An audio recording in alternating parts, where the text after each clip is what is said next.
Alo, alo.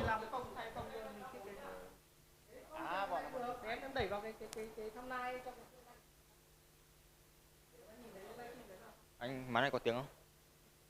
Máy có tiếng. Alo, alo.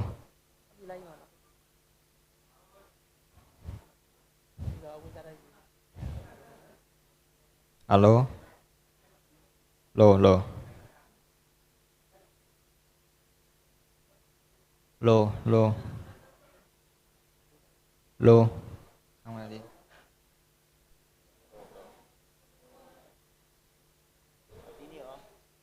Alo, alo.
Anh muốn nói một điều thật giản dị.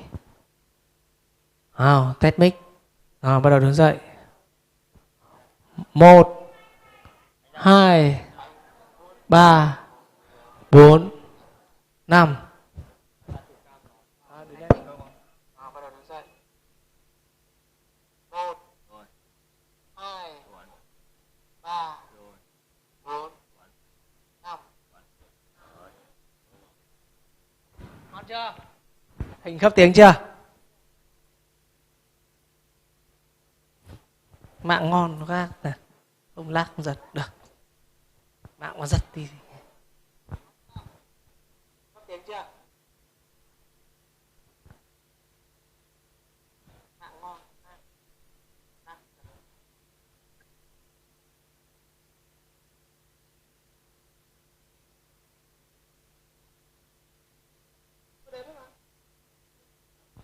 Lại nhá.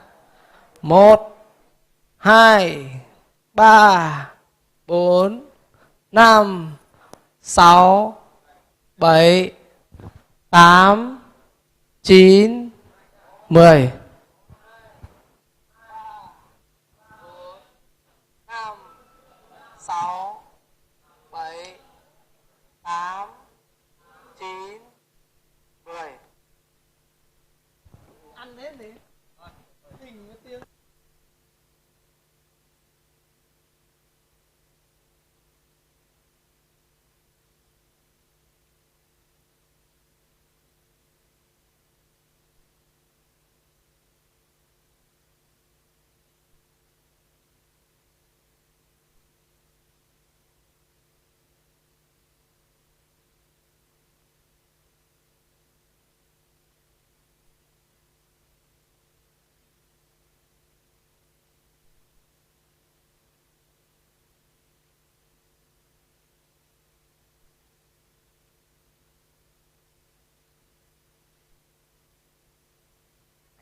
Vâng.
seats in the first rows.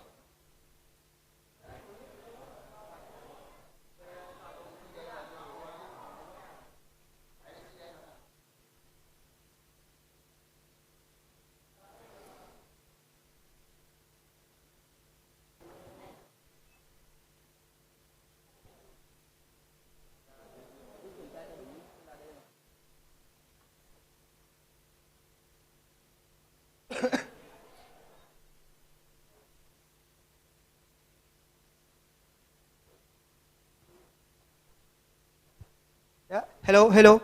Over here, a lot of seats. Yeah. Do we have What? do we have reserved seats at a certain place? No. You just. Just that we. I see. I see. Where did we sit with the others? Yeah, with your friends. Yeah. How many do you have? A few. Okay. So yeah, you can check. Yeah. I think we should move to that side. Okay. Don't you think? Yes.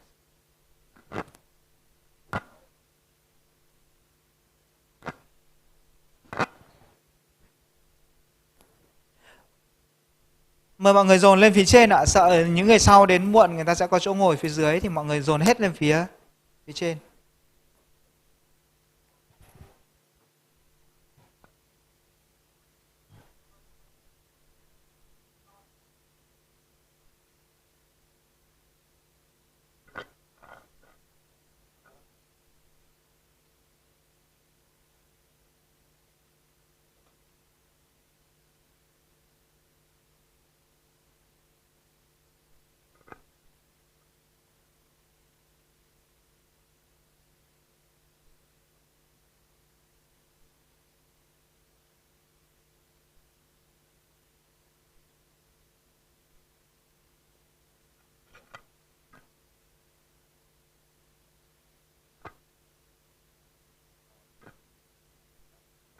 A lot of empty seats.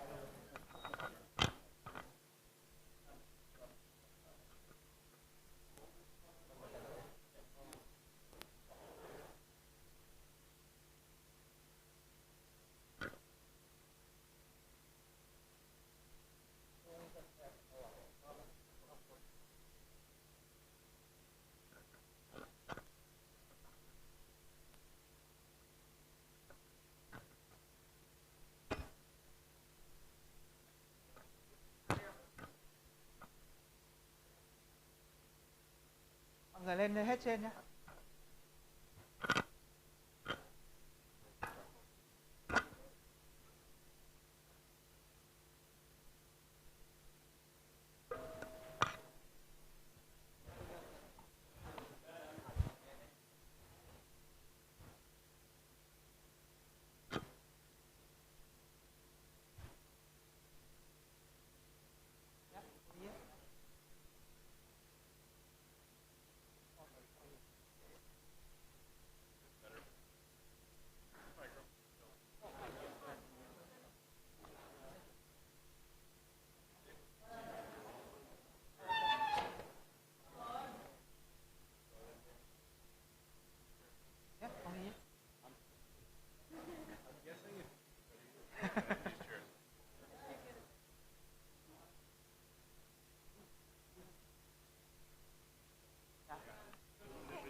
Cần mấy giờ thì hẹn nó để cho nó đi, xong đến giờ đấy nó quay lại. Thì mình thằng nào mình phải thuê, nó không cho thuê theo lượt, thuê theo ngày, thằng nào mình thuê cả ngày rồi. Tất nhiên, nhưng mà nó hỏi là ấy. Thì đấy thì nó đi được, nhưng mà khoảng 4 giờ nó quay lại đây đón bọn cháu ra. Nó ở ngang gần đây mà, thì nếu mà... Đó.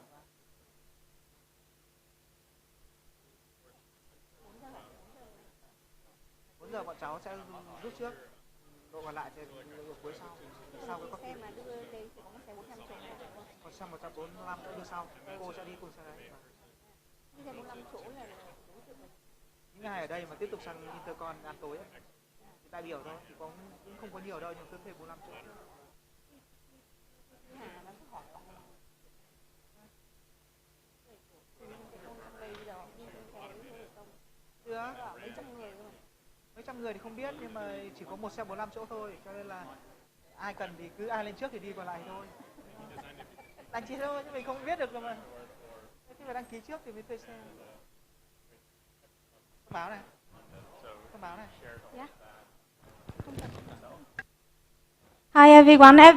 For the people attended our school, if you need certificate, then please contact me. Cái lịch sử đấy. Mấy cái. À, này. Không, nhà in thì sao nó phải mình.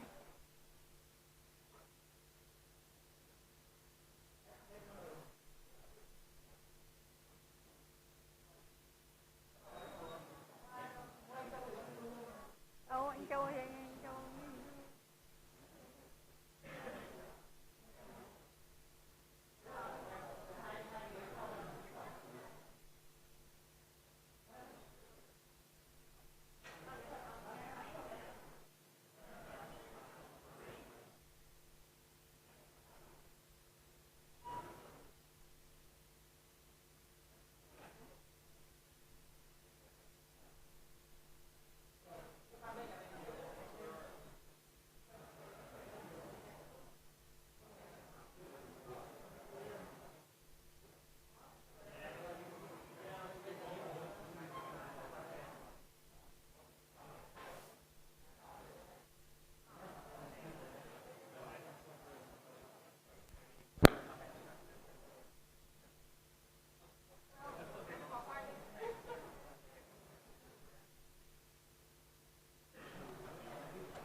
một hai hai hai.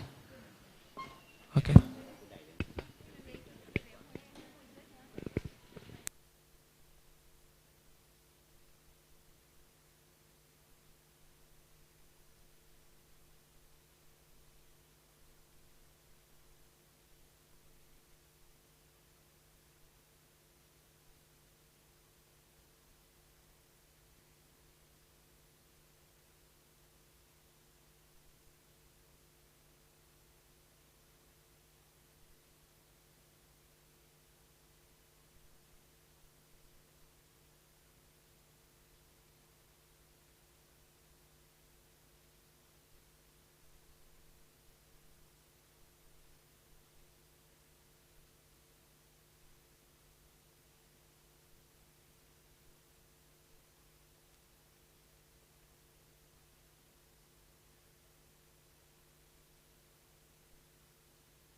Tắt thì lại chịu. Alo. Có chứ, ông phải nói mic thì mới lên livestream được. À thế à? Thì nó mới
tiên giới thiệu ông Nguyễn Cửu thì ở một số cái hoạt động thành tích của ông. Sau đấy thì em sẽ mời anh lên nói một vài câu của bên cảm ơn.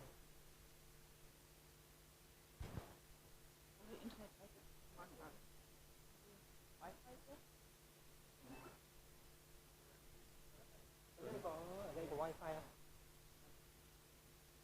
No wifi. Maybe they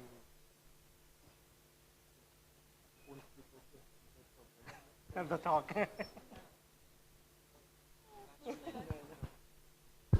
Just checking whether anything is okay with the slides and stuff.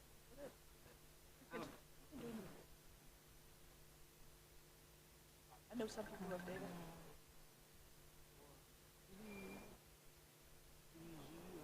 Yeah, exactly. Once in the break, there will be. Sorry. No, like, I always like listening in, but there might be. I guess maybe the second one. I heard 3 times. Yeah, we gave the same with Adi. She gave it at the meeting and for the original talks. It's a funny talk. The second one. I guess I'm going to conferences. It's So you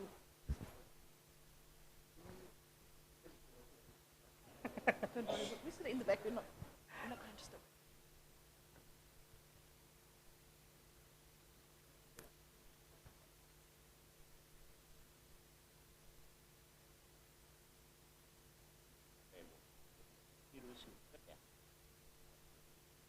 hay là 5 phút. Ít hơn số đăng ký. Trường thì đi đủ ở cái này chắc là họ đăng ký cho public đăng ký.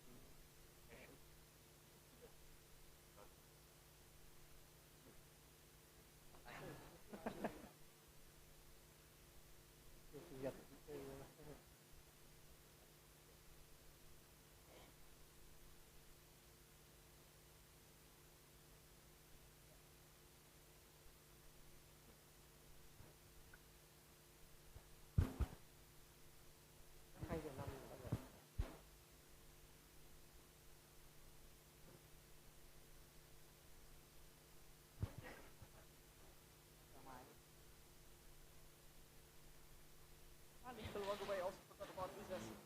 What? So, still sending another 50,000 tickets, but we have forgotten about visas. Yeah, I feel the road. You know already. Yeah, yesterday I also asked for but one day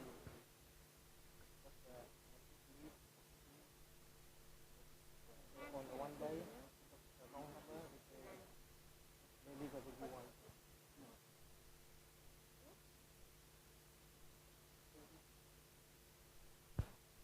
Only for but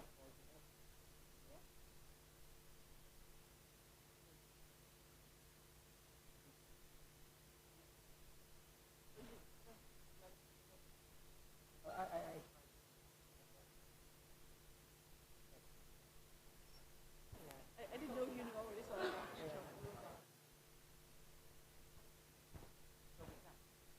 Cầm cái này rồi.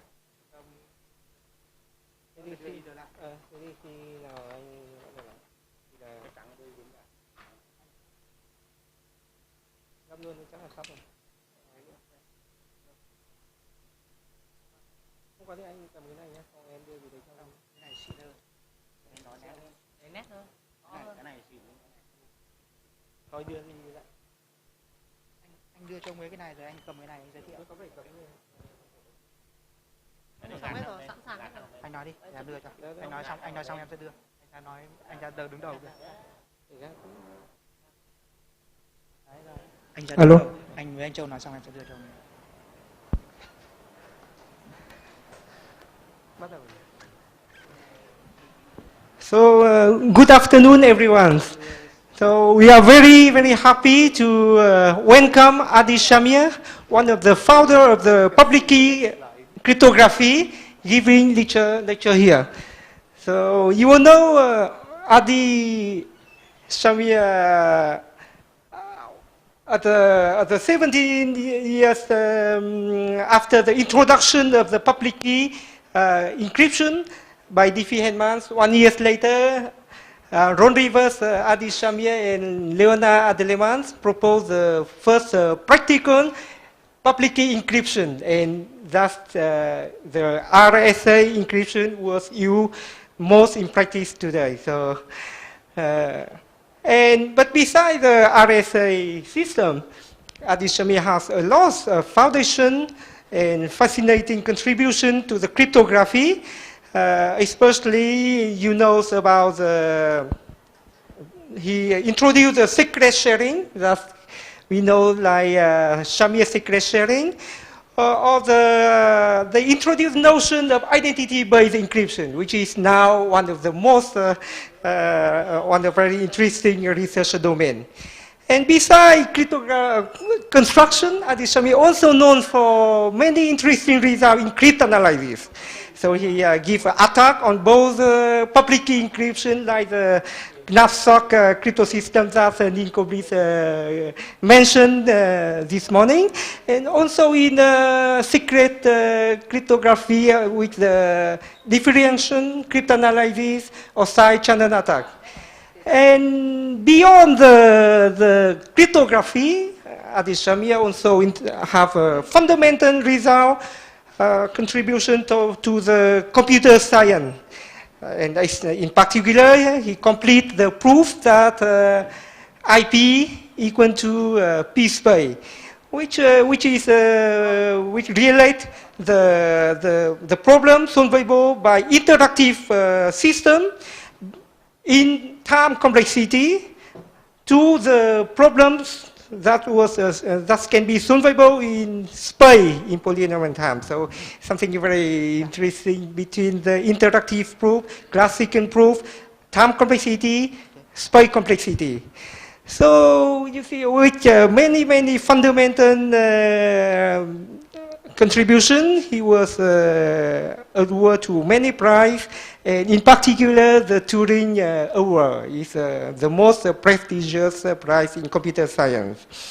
So we are very happy to have Adi Shamir giving lectures today, and now we also happy that Professor Ngo Bao Cho, that you also know, and who is the director of the VISM, who will give some welcome words to Adi Shamir.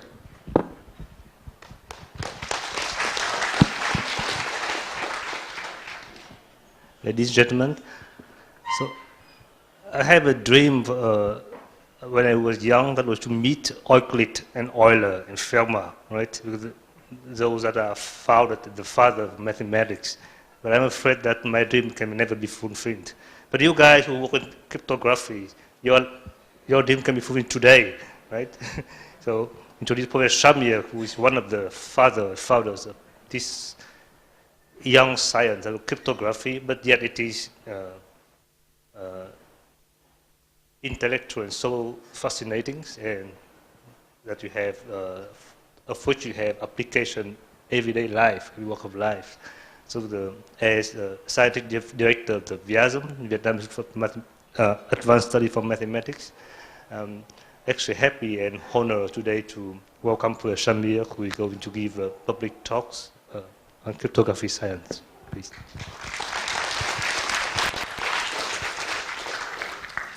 Thank you very much. This is my first visit to Vietnam, and I would like to thank the organizers for inviting me to address you. And I've been spending the last few days touring the country, seeing some wonderful sites, meeting great people. And today I'm going to give you two talks. The reason I'm giving you two talks is that when I was asked to give a public lecture, I didn't know whether the audience is going to be a general audience or experts. So I suggested two possible topics for the talk that I can give. And then the answer was immediately, why don't you give both talks? So I'm actually going to start by giving a general talk, kind of State of the Union address, telling you what I personally think about what we have achieved in the past, what's the current state, where we are going, try to make some predictions about the future. And then after a short break, I'm going to give you a more technical talk about some of my latest research. It's a paper which was presented a few months ago at the crypto conference, but I'll give you an expanded version of that paper.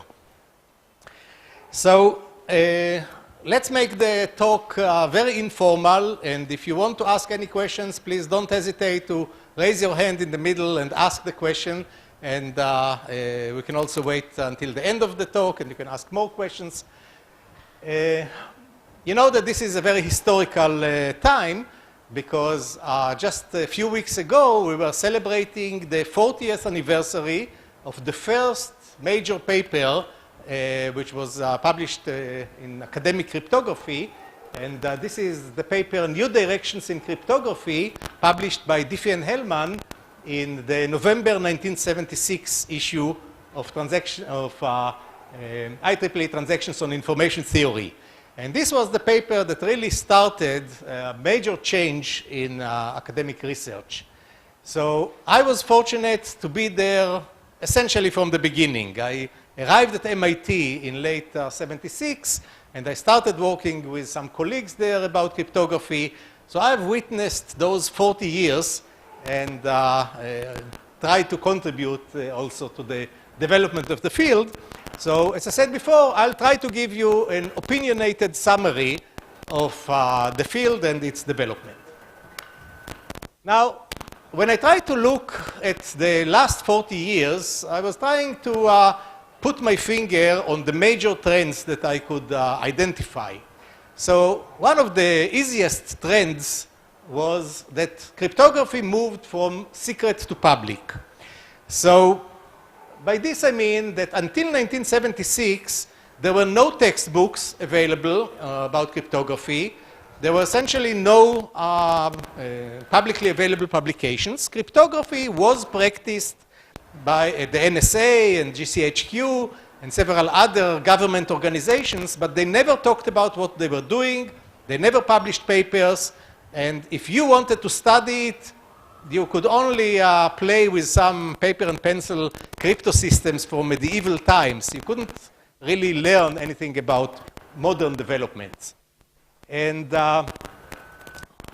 in my opinion, in the middle 70s, there were several factors which made the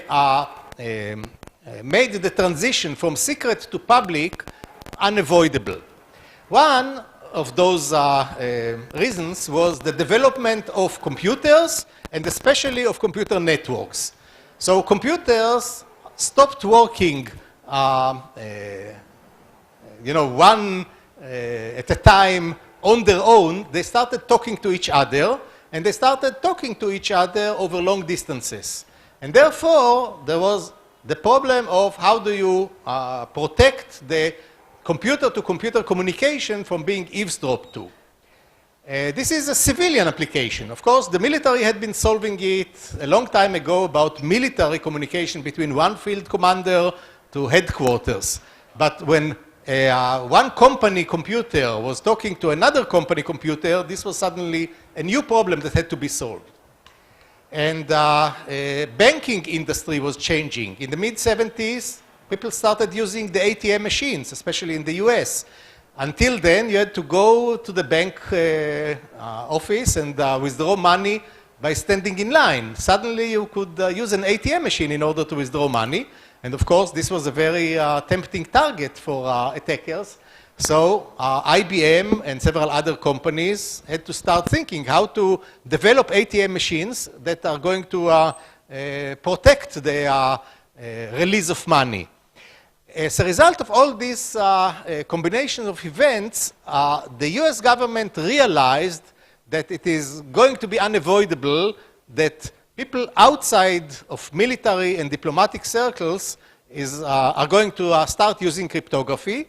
So they started developing a new standard, data encryption standard, or DES, and this was released in, this was standardized in late 76, beginning of 77, and it was the discussion about the security of this data encryption standard which actually pushed Diffie and Hellman to start thinking about how secure is the DES, what are the techniques that you can use in order to break it, and they started participating in public debates. So the whole area of cryptography started moving from under the shadows into the open in the mid-70s.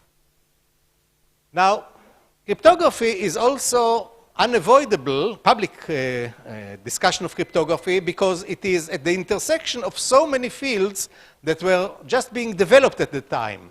So I mentioned already there are computers and information theory which dealt with communication problems between computers. But the whole area of computer science was really getting a lot of push during the early 70s. Many computer science departments were established in the 70s.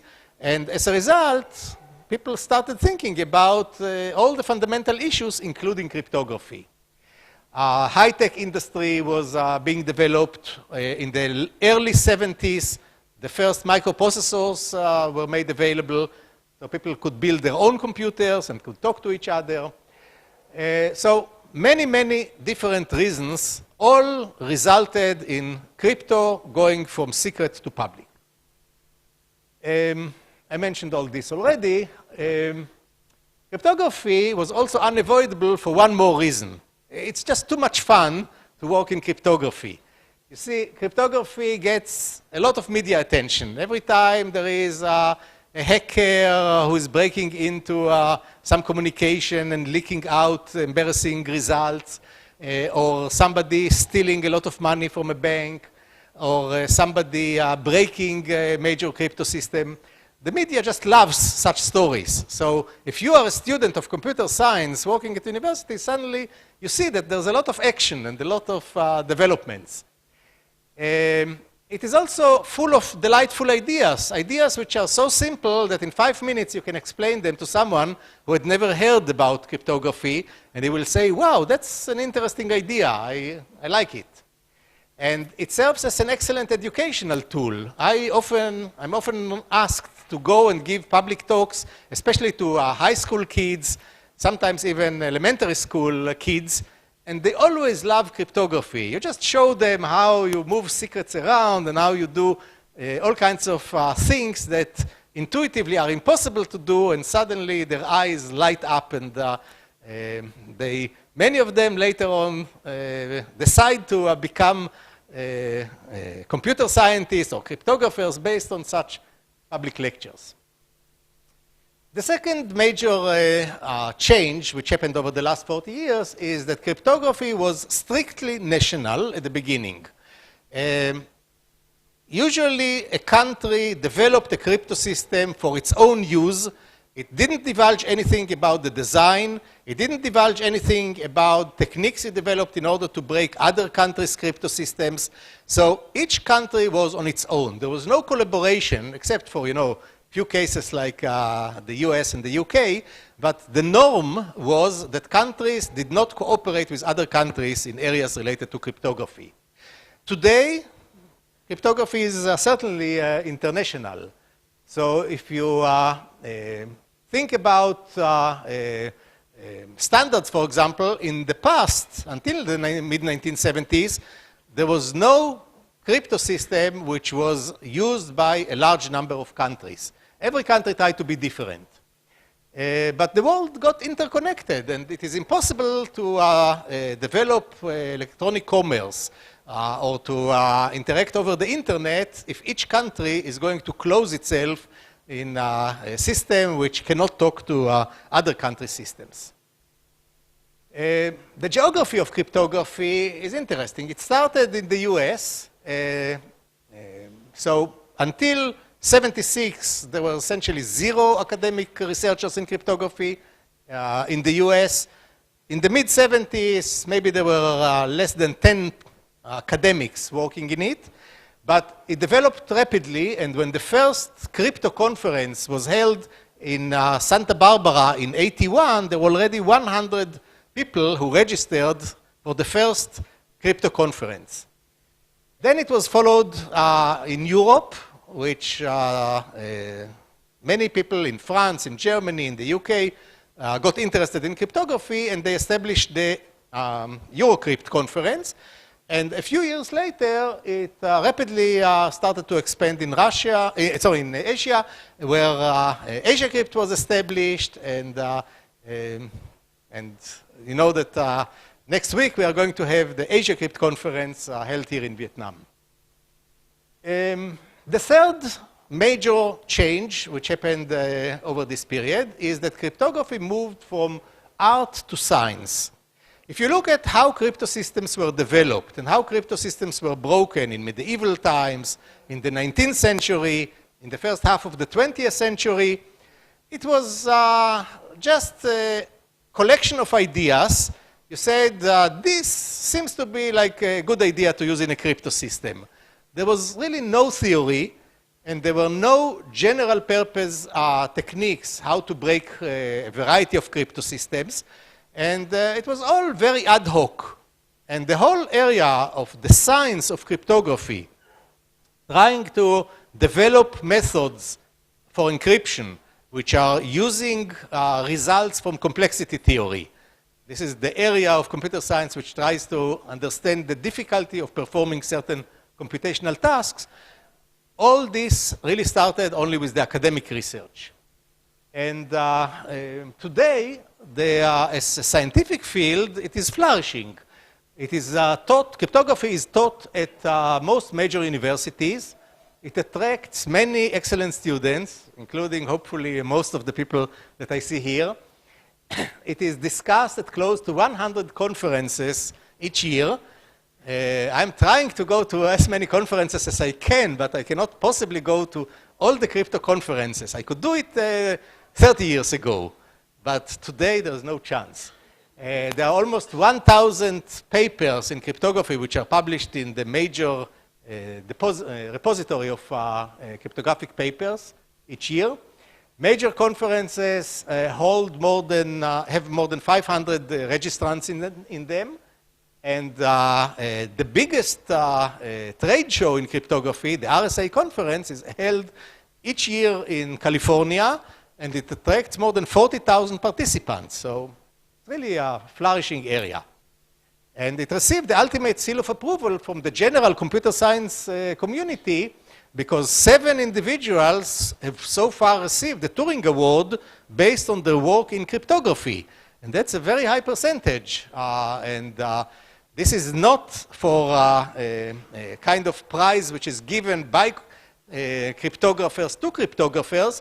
This is supposed to cover the whole area of computer science, and it shows the relative importance of cryptography within the field. Now, I'm not very happy with the name that we chose for the field. We call the field cryptography, but cryptography today is covering only a small subset of the topics which are being discussed. The official naming, first of all, is wrong, because cryptography, if you open a dictionary, is dealing with the techniques in order to encrypt data in a secure way. And this is cryptography is only 1/2 of the field of making and breaking codes. So there is cryptography, which is making the codes, and cryptanalysis, which is breaking the codes, which together are the field of cryptology. But even this covers only a subset of the areas which are covered in what we today call cryptography. So I was trying to think about a different name. I don't think that anyone is going to adopt it now, because there's too much inertia in the field. But I would say that a better name is adversity theory. It's a scientific field of research. What we are dealing with are situations in which we have some people with adversarial relationships between them. When one is trying to develop secure communication methods, others are trying to break it. People are trying to collaborate in a limited way in order to calculate, to compute a kind of joint function, but they don't want to release too much information to each other about their secret values. So if I have to try to put my finger on the one element which is in common to the largest number of sub-areas in the field of cryptography, I would call it adversity theory. But by now, everyone is calling it cryptography, so you should understand that it's only a bad name for a big field. The next switch, and this happened in the last 20 years, really, is a switch from math to physics. And the switch has many different facets. So for example, in order to be a cryptographer 30 years ago, you had to know a lot of probability and statistics. This was very useful in both designing and breaking crypto systems. You had to know algebra. Certainly you had to know number theory. Now, I'm not saying that these are not important today. They are still very useful in studying adversity theory. But today there are all kinds of other areas where if you know them, it will be very helpful in studying the field. For example, signal processing is very important when you deal with steganography. That's the field in which you try to hide even the existence of the encryption. Not only the encrypted value, but you are trying to communicate in a way that no one will know that there is any encryption going on. Fingerprinting of media, for example, a movie, and you would like to put some secret data into the movie so that the studios will know who leaked the movie. Another area which is becoming very useful is electronics. If you know a lot about electronics, you can develop new kinds of side channel attacks which try to break the security of a crypto system, not mathematically, but by bypassing the mathematics, measuring, for example, how much current, electric current is being used by the processor while it is performing the encryption algorithm. And also it helps a lot to know physics because, as you know, some of the some very interesting developments happened when people started thinking about quantum key exchange, how to use the laws of quantum mechanics in order to protect the communication. It's not that it should be difficult to understand the communication, but any attempt to eavesdrop to the communication by the fundamental laws of quantum theory is going to be detectable by the communicating parties. And another application of quantum theory is, of course, building quantum computers. I know that some of my friends who happen to be physicists are extremely happy that cryptography and RSA came about because they get a lot of money from governments in order to try to build a quantum computer that is going to break RSA efficiently. And the last kind of big change in the field had been that the field started out being almost purely theoretical with few applications, few practical implementations, into being an extremely practical field today. So when many cryptographic schemes, for example RSA, when RSA was invented, it was impossible to use it on the computers that were available then. If you remember, the only computer which was available, widely available computer, personal computer, was the Apple II. And we tried to implement the Apple II, the RSA algorithm on Apple II, and performing a single RSA operation on 512-bit key, which today is considered totally insecure, required several minutes. And if we wanted to generate a key, it would require days of computing. So it was impossible to implement even if we wanted to. But later on, there was an IBM PC, which was faster, which came about in 1981. And of course, much, much faster computers today. So today, the difficulty of performing the basic cryptographic operations are not really a problem. And that's why you see cryptography almost everywhere in applications.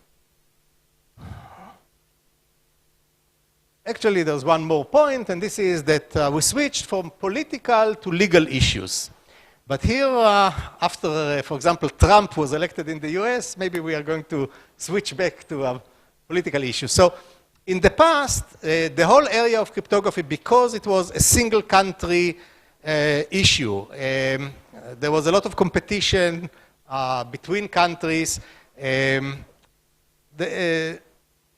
Trying to do research in cryptography was difficult because there were all kinds of restrictions. You know that when Ron Rivest, for example, wanted to teach the first course on cryptography at MIT, there were no textbooks available in the US dealing with cryptography. But there was one textbook which was published in the UK. And he wanted to bring, to import 50 books from the UK to the US in order to sell them to the students in the class he was teaching at MIT. And the lawyers at MIT said that you might run into trouble there because it's not clear that you can import books about cryptography from the UK to the US. Now the problems are becoming still somewhat political, but countries are now trying to codify their relationship to cryptography. In the past, it was kind of oral theory. There were no written rules about what can be done and what cannot be done, or at least they were not clear. Today, countries are trying to write down in a very clear way what are the things that you can and you cannot do. And of course, we are running into lots of interesting problems. So there is the famous quarrel between Apple and the FBI several months ago, in which the FBI claimed that some particular law in the US can be used in order to force Apple to help them in breaking the security of an Apple cellular phone used by terrorists. And in the UK, they just passed a few weeks ago the Snoopers law, a law which is going to give lots of legal powers to the government in order to put in backdoors and break crypto systems. Okay. Now, there are many cryptographic misconceptions, and I'm going to write down a few of the major ones. So, one misconception by policymakers is that crypto is dangerous, and therefore you should try to stop the use of crypto by the general population, or at least you should weaken it. And they are, in many cases, offering to put trapdoors into crypto systems, and the trapdoors are going to enable a government to read encrypted communication. This is an extremely dangerous suggestion, because once you put a trapdoor in, others might discover them, these trapdoors. This was demonstrated by an attempt made by the NSA a few years ago to put a backdoor into an algorithm for generating random numbers. So the NSA thought that they'll be the only ones who will understand that there is a trapdoor there, but of course, academic and industrial researchers have rediscovered it, and the NSA had to withdraw that particular proposal. They also believe that by not allowing the export of cryptographic schemes, they are going to prevent other countries from using crypto. But knowledge of crypto is so widespread today. Every single country around the world has the capability to build local versions of crypto systems which are very secure, and therefore export controls are not going to really solve the problem. By researchers, academic researchers are also having all kinds of misconceptions. For example, they claim that it's extremely important to have provably secure systems. And the misconception that most people in academia have is that once you prove that a protocol or a cryptographic scheme is secure in some provable way, then the problem is solved. But as was shown by the Snowden leaked documents in the last 3 years, There are many examples in which the NSA simply ignores the fact, ignores the question whether a particular scheme is provably secure or not provably secure, and they just find ways how to bypass the security altogether. And this is done usually with indirect attacks, and you can have false assumptions. All the provably secure crypto systems, or almost all of them, are relying on some cryptographic assumptions. If problem A is difficult, then crypto system B is secure. But in many cases, we don't know whether the assumption is right or wrong, and therefore, the provable security is missing the fundamental question of whether the initial assumption is correct or incorrect. For example, RSA is not provably secure based on the difficulty of factoring, but its security is based on the difficulty of factoring. And if you ask me, is factoring difficult? I will tell you honestly, I don't know. Tomorrow morning, someone sitting here in this room or elsewhere in the world could wake up with a great new idea and will find a way how to factorize large numbers efficiently. And therefore, I cannot use the provable security of most of the schemes in a way that will give me absolute confidence. There are too many ways either to bypass the security by attacks which are not covered by your proof of security, or the proof is correct, but the assumptions are going to be proven to be wrong. And also it requires very careful choice of parameters, so maybe you show that asymptotically a certain scheme or construction is secure, but now when you use the scheme, you have to choose particular key size, particular parameters, and in many cases this is not going to be sufficiently secure. By implementers, they have the gut feeling that if you have a security problem, use crypto, problem solved. That's the way implementers think. But this is usually only the starting point of a very long way. So using cryptography might be a necessary condition, but it's far from being a sufficient condition for security. Now, the general security paradox that I've observed over the last 20 years is the following.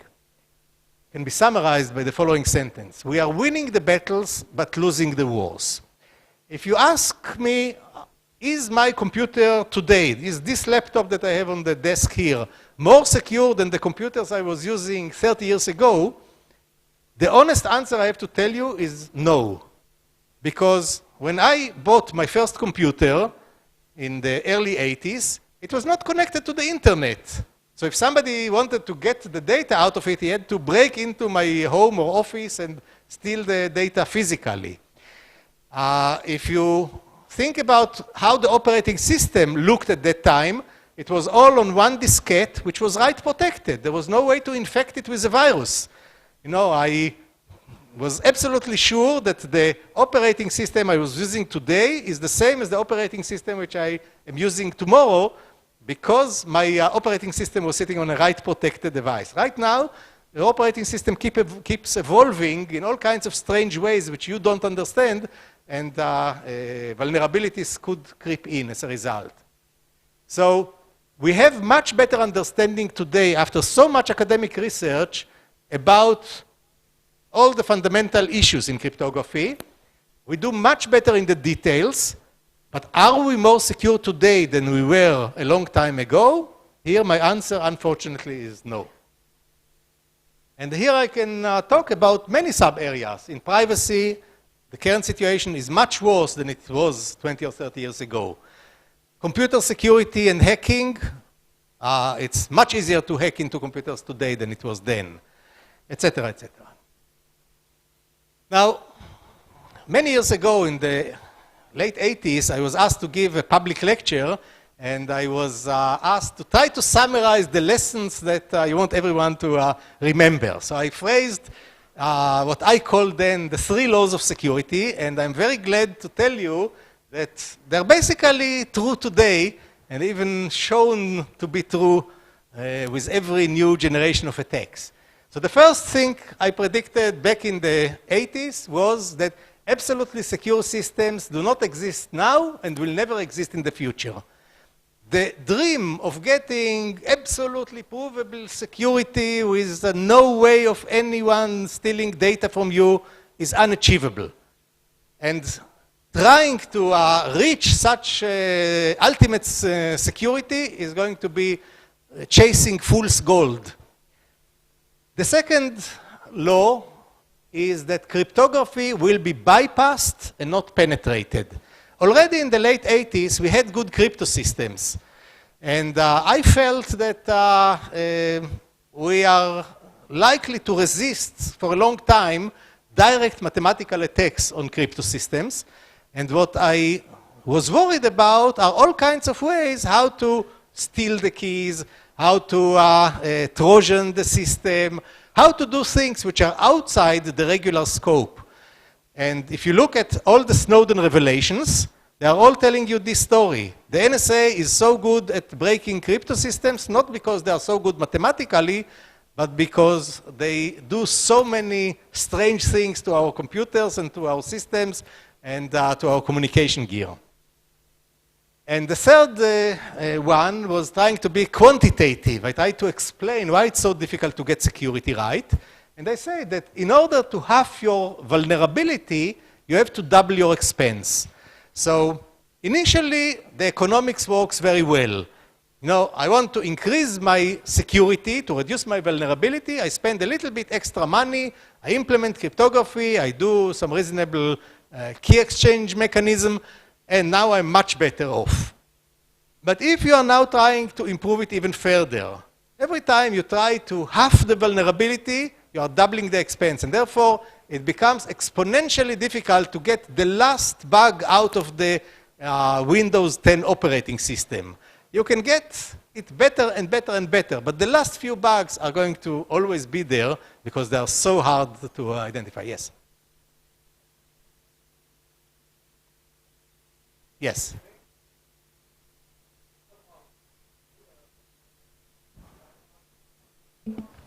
It will be. But here I'm not talking about a particular crypto system such as RSA, which might fall to a particular new development.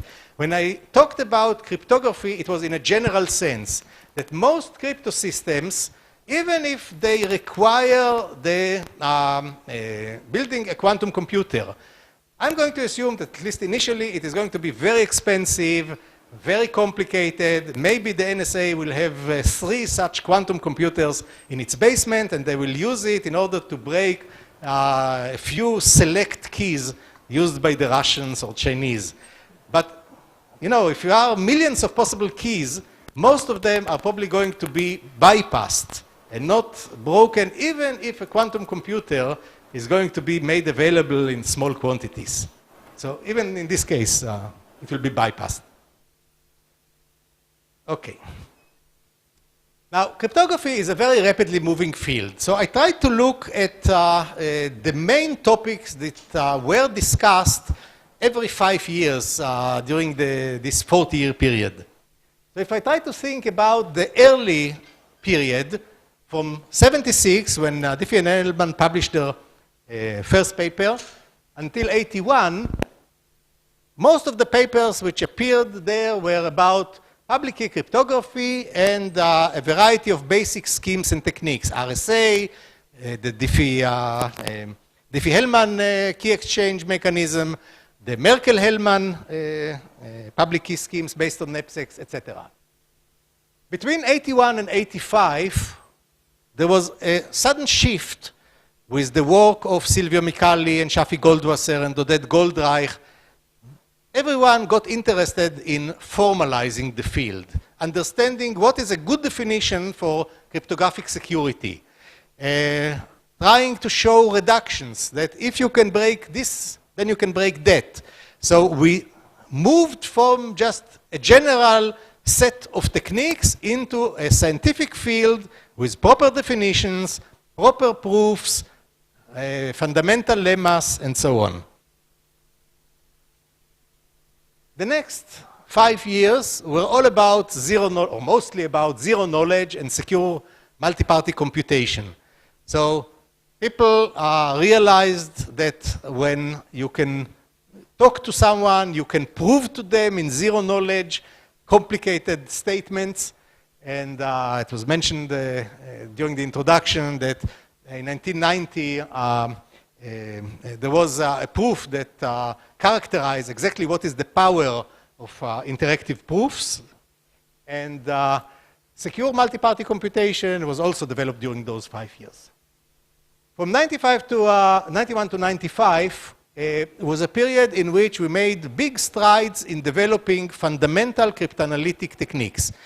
If you look at the earlier years, most of them were developed, were involved either in inventing a new type of schemes or developing the theory.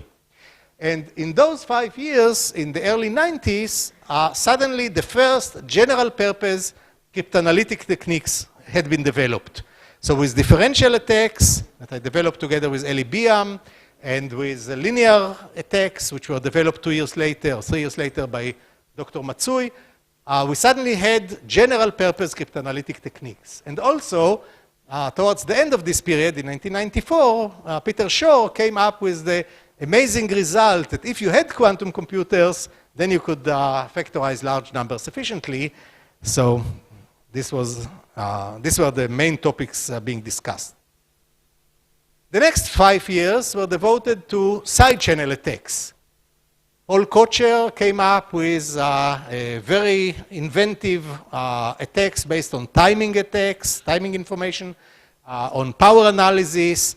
I published with Eli Biam several papers showing side channel attacks, both on public key and on secret key crypto systems, and also elliptic curves. Even though they were invented about 10 years before, in 85, they started being looked at seriously by the academic community in cryptography in that 5-year period.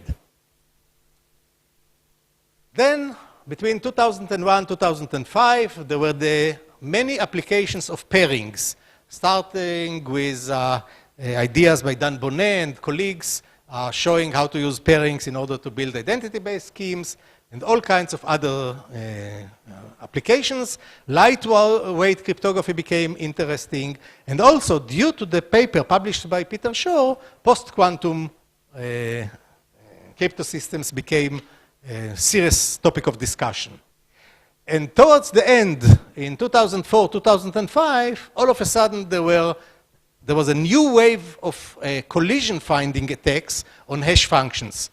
Somebody was totally unknown to the community, Professor Xiao Yun Wang, who was from China, who was then working in Shandong, not the best university, appeared suddenly, published several papers in which it just demolished all the currently available hash algorithms. And almost nothing was left, and as a result, we had to start developing entirely new generation of hash algorithms. Between 2006 and 2010, the main topics were fully homomorphic encryption and lattice-based cryptography. Again, it was invented before, but a lot of new developments happened during this 5-year period.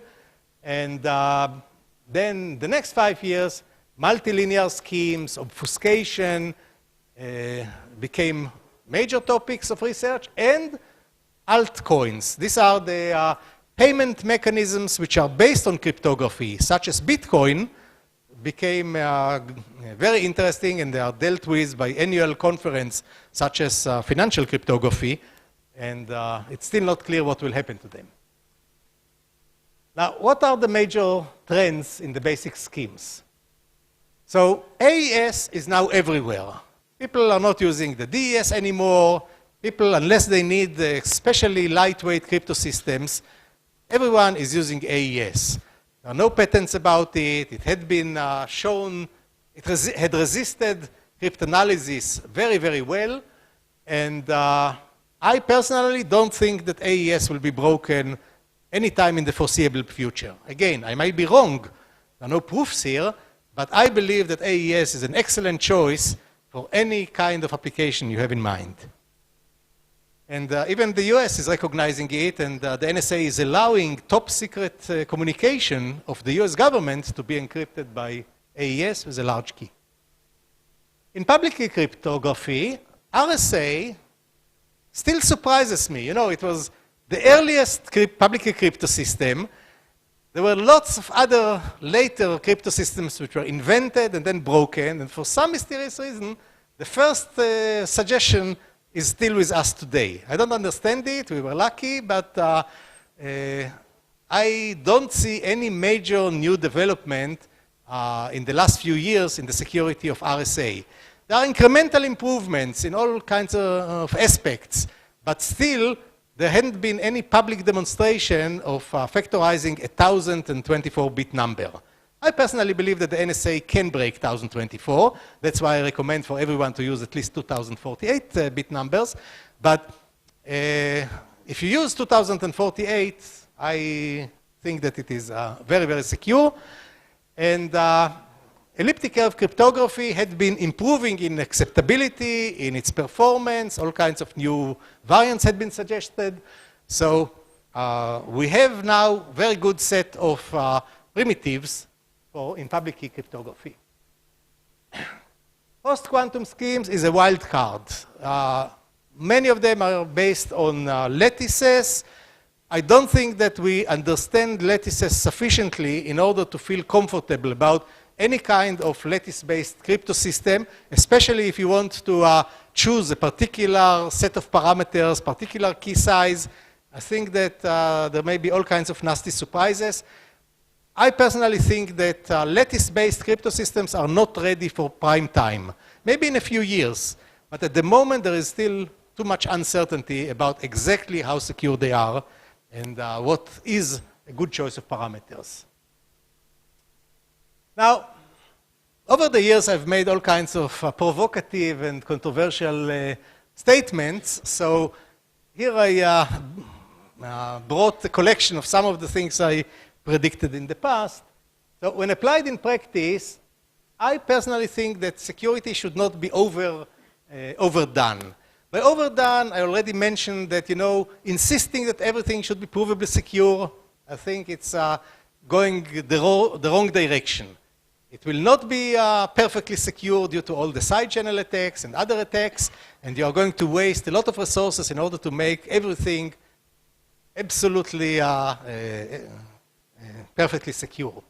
So if you have a commercial application, use the currently available schemes, use good choice of keys, use hackers in order to look at the implementation, but you know, after you spend a reasonable amount of effort, you should stop and not try to chase the perfectness here. Security should not be overexposed. So I personally am asked in many cases, should everything be open source? Now I've advised many companies, commercial companies in making cryptographic devices, and I don't think that it's such a good idea to make everything open source. Open source in principle should help other researchers look at the code and try to find weaknesses, but it also greatly helps the attackers in finding the same kind of weaknesses. And also the major claim in favor of open source is that lots and lots of eyes are going to look at the code. You know what? It's very boring to look at the code that somebody else wrote, especially if it's big and complicated. And the prime example is the Heartbleed. I don't know if you've heard about Heartbleed. This is a major bug in open source implementation of TLS, an extension. And it turns out that the only eyes that looked at this code and tried to find weaknesses in it were by the programmer, who was a German guy who wrote this piece of code, I think on Christmas Eve. And it's not a very good time to write an important piece of code. And there was some other German engineer who was supposed to look at the code, and he looked at it briefly and approved it without finding the bug. And as far as I know, no one else had looked at this open source code. So the importance of open source had been exaggerated, and there is a real danger that, you know, when I'm trying to look at schemes and try to find weaknesses in them, I know that it makes my life much, much easier if I have open source and I can look at the source code. Security should not be under-regulated. Some libertarians think that everything should go. In cryptography, you should allow people to do whatever they want, but if you try to under-regulate cryptography, there is going to be an inevitable backlash by governments, by law enforcement agencies.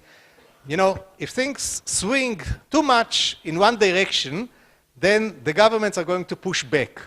And the truth is, we should find some middle ground, some way to coexist between legitimate requests by the FBI or by the British government or by Interpol or whatever to have some access to encrypted communication. It's a legitimate request, and by the need not to undermine cryptography for millions of innocent users, for example, by putting a backdoor into it, which I oppose. But there are all kinds of ways how to compromise the two extreme positions.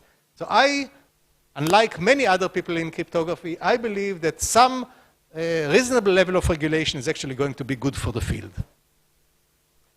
And I think that security should be guided by an ethical code, and I'm very happy about the fact that when I'm working, for example, on breaking a particular commercial system, we now have a well-defined method. We inform the company that they have a bug, a particular bug. We give them a certain amount of time to fix the bug before we release the details. But then, after we do those two steps, we are allowed to publish all details of the bug. And this is a way which is working very well. Okay, let's skip. So I'll finish by giving you a scorecard for 6 major areas, sub-areas. I'll tell you what is the grade we should give to that field on the range of 1 to 10, where 1 is the worst situation and 10 is best situation. So if I look at the theory of cryptography, I would give it a final grade of 9, because we have well-defined primitives. Well, we have excellent definitions of security. We have well-understood relationships between the various notions. One-way functions and pseudo-randomness and zero-knowledge proofs, etc. We really understand the connections between them.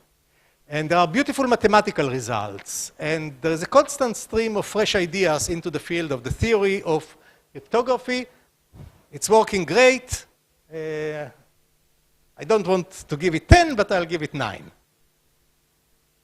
In the area of public key encryption and signature schemes, I would give it a final grade of 8, mostly because we have a stable set of crypto systems. We have RSA, we have Diffie-Hellman, we have digital signature algorithms, elliptic curve cryptography. So there is vigorous cryptanalytic research, but much of it has stabilized. We are now improving slightly in the constants and the coefficients, but there hasn't been a major breakthrough in this. There is excellent theory, there is expanding applications. The challenges are, of course, to break one of the major schemes or to make a new one based on totally different idea. But overall, we are in good shape there. In secret key crypto system, I would give it a final grade of 7. Again, we have AES and we have good modes of operation, which we understand, and we are developing new modes such as authenticated encryption all the time. We have general tools of cryptanalysis, which are guiding us when we design new schemes. We have well understood components, how to build good S boxes and permutations and put them together. We have several good schemes.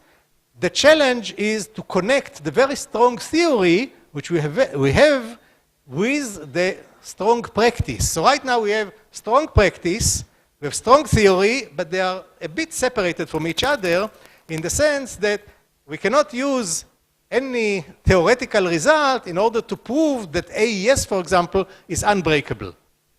So AES, we believe, is strong, but we cannot use the tools that we developed from the theory in order to show it. In the area of secret key cryptography, so earlier I talked about block ciphers.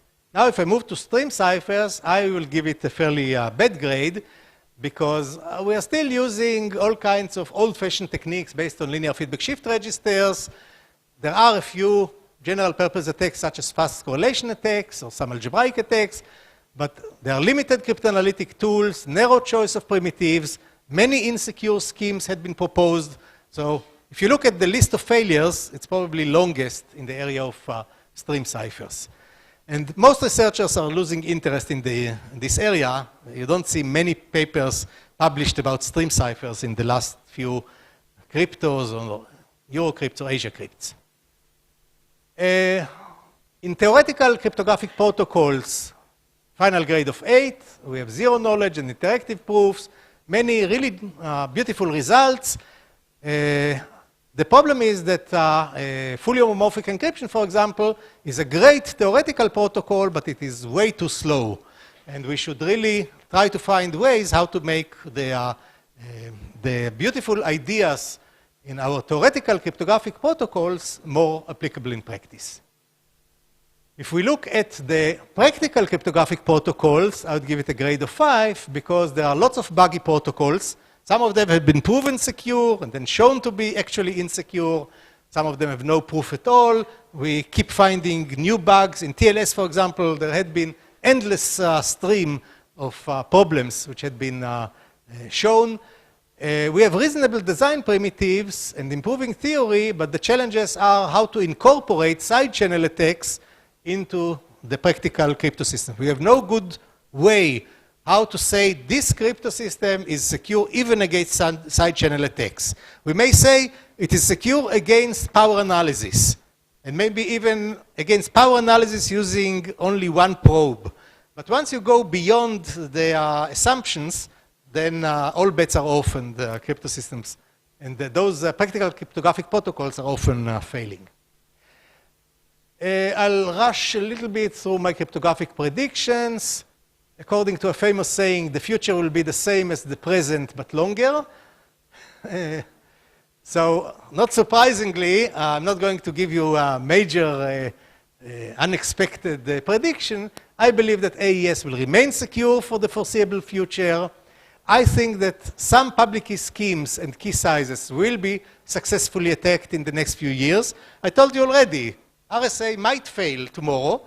And especially a particular key size, such as 2048 for RSA, might turn out to be insufficiently secure if there's going to be another jump in the quality of factoring algorithms, even though the problem will still not be fully polynomial time. I personally believe that no quantum computers will exist. I mean, real size quantum computers that can factorize large numbers will exist in the next 10 to 15 years. I cannot tell you what will happen in 50 years or 100 years. My crystal ball is not clear to that range. But in the next 10 or 15 years, I have very strong reasons to believe that we will not have quantum computers. Even the NSA, if you look at some of the Snowden revelations, they show that the NSA is not any further ahead in its attempt to construct quantum computers. If you look at what they were trying to achieve in 2012, they were trying to build a reliable system based on semiconductor technology that will have 2 qubits which are entangled. And that's something which is far, far away from having a real quantum computer. So crypto will be invisible everywhere. Everyone will be using crypto, and in many cases, you will not even know that it's there. And vulnerabilities will continue to be visible everywhere. You'll keep reading every few weeks about something else being discovered. Crypto research will remain vigorous, but only the simplest ideas will become practically useful. I personally don't think that fully homomorphic encryption is going to be useful anytime in the next 10 years, for example. It is going to be too slow. And non-crypto security, all the areas of security which go beyond just the construction of crypto systems, is going to remain a big mess. We will not know how to prove anything about it and how to, what's really going on in the, for example, security of an operating system. It's going to be too complicated. So a summary. It was a thrilling ride the last 40 years. I enjoyed it greatly.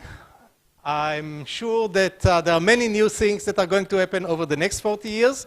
It's not a dead field. It's not a field which is stagnating. And I would like to thank everyone for being here.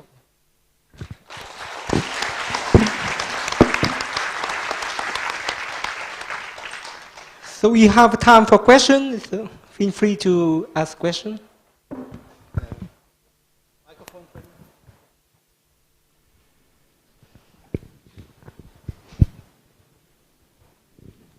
It's just, allow me to ask some very naive question. I just the word, some word just striking my curiosity. What does zero knowledge mean? Okay. So suppose I discovered a proof of Goldbach's conjecture. Now, I would like to convince the whole world that I have a full proof of Goldbach's conjecture, but I don't want to tell the world anything whatsoever about my proof technique. It sounds very strange. The way mathematicians are proving results is by actually giving away full details of the proof so that other people can look over it and find mistakes or convince themselves. In zero-knowledge proofs, I'm convincing you beyond any doubt that I indeed managed to prove Goldbach's conjecture, but when you get off your chair and say, okay, what did I learn from what I published or what I talked in my conversation with you? You say, you have learned that I indeed have a proof. You learned that the proof is absolutely correct. You have absolutely no idea how I proved it. Now, in mathematics, it's meaningless. You will never want to prove results like this. But in cryptography or in adversity theory, we usually have a situation in which we want to cooperate in a limited way. You and I want to achieve some common goal, but I don't want to give you all my secrets, and you don't want to give me all your secrets. We want to work together, but in a limited way. And zero-knowledge proofs are exactly this. If you want to think about a concrete application, think about passwords. How do you now, when you try to log on to the computer at your office, what distinguishes you from Professor Fan? The fact that you know your password and he doesn't. But how do you prove that you indeed know your password? You type it in. So someone who is eavesdropping to the line between your keyboard and the computer, or is listening into the sound made by the keys as you press them, etc., will learn your password. So the only thing that makes you unique is the knowledge of a secret information, but the way you prove that you know it is by giving it away so others may misuse it. Using zero-knowledge proofs, sitting at your computer, you will prove that you know your password, but without telling even one bit of information about what the password really is. That's the idea. Thank you. Other question?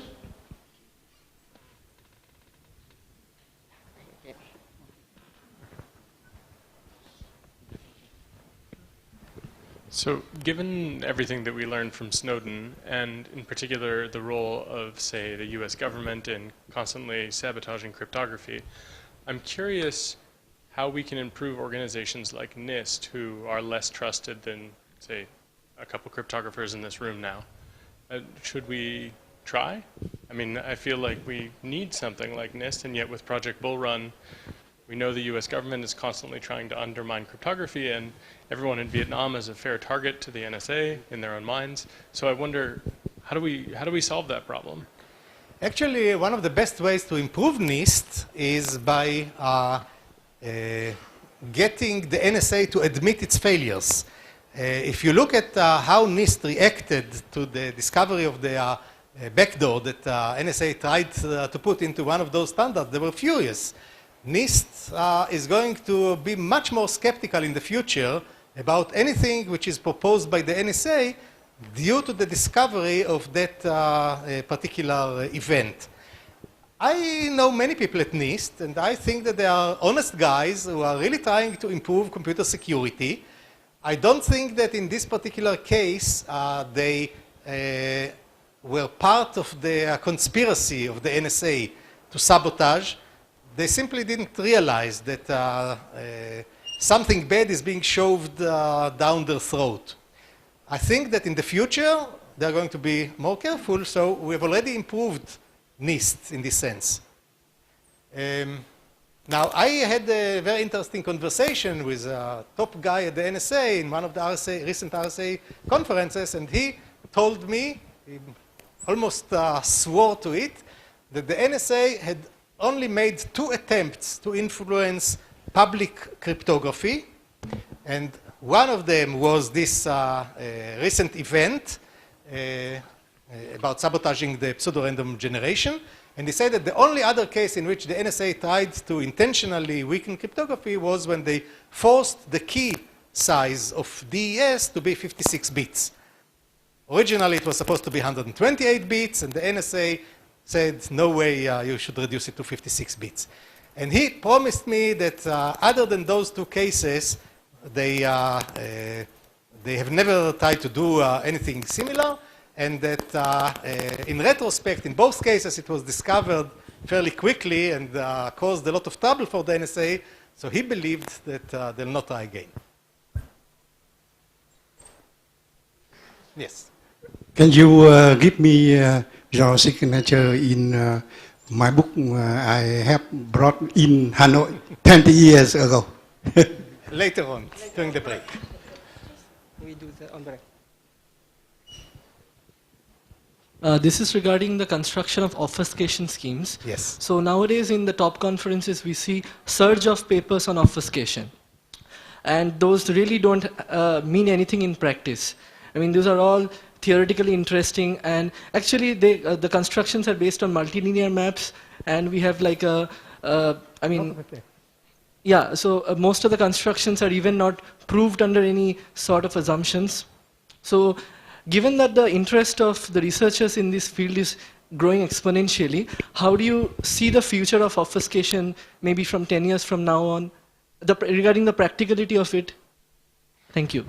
So I believe, and this is my personal opinion, that we are now at the cusp of interest. I mean, there's a new concept, new tools, everyone is excited, everyone is rushing to publish papers, because everyone else is publishing, you also want to publish. And therefore, there is a huge amount of interest in obfuscation at the moment. I believe that we are far away from using the techniques developed in those theoretical papers in any useful system. And in my experience, I've seen many such waves happen in the past. You saw the list of topics. You saw that every 5 years there was suddenly a wonderful new idea. Many of them just slowly decayed and disappeared. I personally think that unless an additional breakthrough will happen in obfuscation, interest in it is likely to wane in the next few years. Because it is motivated by a very practical need. For those of you who don't know, in obfuscation, you are trying to perform a computation where you don't even know what is the algorithm that you are trying to apply to a given input. So this could be very important in cloud computing, where you want to give the cloud both your data and also your programs, and ask the cloud to perform the computation, while you don't want the cloud to learn anything about either your data or the algorithms you are running. So it sounds exciting, but exactly in the same way as fully homomorphic encryption, it was created a huge buzz, and when people did not manage to find a really efficient way how to do it, it is delegated to a diminishing subset of theoreticians who are still very interested in it, but I don't think that either fully homomorphic encryption or obfuscation or all the current generation of multilinear schemes are going to become useful. Yes. So I'm not a cryptographer, but in my job I use crypto to build, security and privacy features for a lot of products. And I consider myself like I really want to learn crypto. But whenever I go to a crypto conference, I look at the persistence. I couldn't understand anything they're talking about. Like, it seemed like the crypto that we use, like you said in your slide, in practice, it has nothing to do with the crypto that cryptographers are doing. And only a few cryptographers, and we have here like Dan Bernstein and Tanja, actually care about, the crypto that we use in practice. So what do you think, like what can cryptographers should do, or, in opinion, what's the best way to change the situation, like to make cryptographers to work on more practical problems, or to make like crypto research more practical? Because we have a lot of important, problems to solve, but it seems like the cryptographers are solving some problem. I know that maybe in the next 50 years, those problems may become practical, but what about now, right now? I fully sympathize with the way you feel, and my best advice is probably the following. Buy the latest proceedings of the cryptography conferences, but don't read it. Instead, keep it in your library and compare the crypto conferences which were held 10 years ago with the current one. Any topic which disappeared from the conference held 10 years ago, you don't see any trace of it now, is probably dead and you shouldn't look at it. Any topic which was discussed 10 years ago and is still alive in the latest proceeding, then go back and study what was done 10 years ago, because this is likely, probably stood the test of time. So don't buy the latest crypto proceedings, but not in order to read, only in order to refer to about which areas are still of interest and which are not. I'd like to have two questions to you. The first one is regarding for the public infrastructure. That is, as you mentioned that there are many proposed ideas in public key crypto system. However, the very first proposed algorithm still survive and it is very strong. So would you please advise us, is there any practical motivation to propose the new idea on that field? Because it is many proposals, but then just only few survived. And is there any chance or any motivation to follow that trend in the future? And the second question is about the symmetric crypto system. Actually, the ASS for 16 years ago, and when I heard 16 years ago, it will be used for maybe 30 years, and now it is half of the time. So you say that it might not be broken in the near future. It can be used for next several years. So is there any something like practical scenario or necessary to propose the new one? Because we're going to stay in depth for the SBOC construction or things like that. So is there any practical needs to propose a new idea in that field to replace something that is very strong and will not be replaced in the near future? So my personal feeling is the following. If you look at secret key cryptography, the motivation to invent a new crypto system is quite limited. Unless you have an application with unusual requirements. For example, it should be unusually fast, or it should combine encryption with some other functionality together in order to be more efficient. Or if you want it to have to be implementable with a very small electronic circuit, just a few gates, then there is a lot of room for inventing new schemes. But if you are trying to build a new general purpose crypto system, like AES, the chance that anyone is going to adopt your proposal is going to be very small. However, in the area of public key cryptography, I believe that there is a lot of room for new ideas, mostly because the range of ideas that the range of kind of mathematical basis that we are relying on is dangerously narrow. We now rely on the difficulty of factoring, on the difficulty of discrete logs, either over numbers or in elliptic curves, and they are too related to each other. And you know that quantum computers are going to kill all of those. So at the moment, the currently implemented public key schemes are in danger of being wiped, you know, by a single stroke. Somebody will invent one algorithm that is going to kill all the major public key schemes. Something which I don't think will happen to all the secret key crypto systems. And as a result, we desperately need additional ideas in public key cryptography. Maybe they will not be adopted immediately, but we need them to be on standby. That if anything happens to our factoring-based schemes, we have something to fall back onto. So in this sense, I highly encourage people to think about new ideas in public key cryptography. Last question. This morning, in the lecture of Complete, he presents some problem related to graph theory, like perfect code. And I would like to know how do you think about if people can apply some NP-complete problem on graph theory to cryptography or not? Okay, thank you. So the idea, the general idea that NP-complete schemes could be useful in order to construct good crypto systems is, of course, a very old one. But the connection is much more complicated than people usually realize. The first problem is that NP-completeness is dealing with worst-case complexity. So a problem could be NP-complete if there is no algorithm that can solve all the instances in an efficient way. But still, there could be a situation in which the vast majority of instances can be solved efficiently, and then this will not be useful as a crypto system. In addition, NP-completeness is saying nothing about the concrete security. Does it take 2 to the 50 complexity? Does it take 2 to the 100, 2 to the 1,000? It is an asymptotic theory. And as a result, you don't get much guidance about the size of the key that you should use by just saying the problem is NP-complete. There's also the question of approximation algorithms. You know that many NP-complete problems cannot be solved exactly in an efficient way, but once you relax the problem and try to find approximations, it becomes solvable.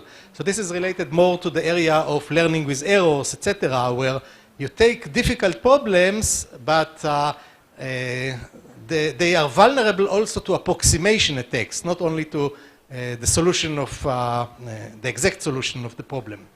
So while there are many interesting connections between NP-completeness and cryptography, the connection is not direct and one-to-one. You should, you can take any NP-complete problem and think about it as a starting point.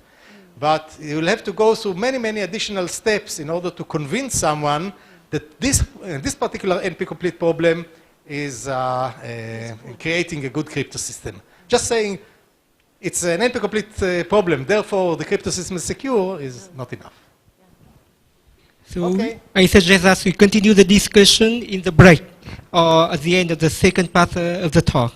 So let's thank Adi Shamir again for very interesting talk and many interesting discussion. Okay. So we will have a 15-minute break. And we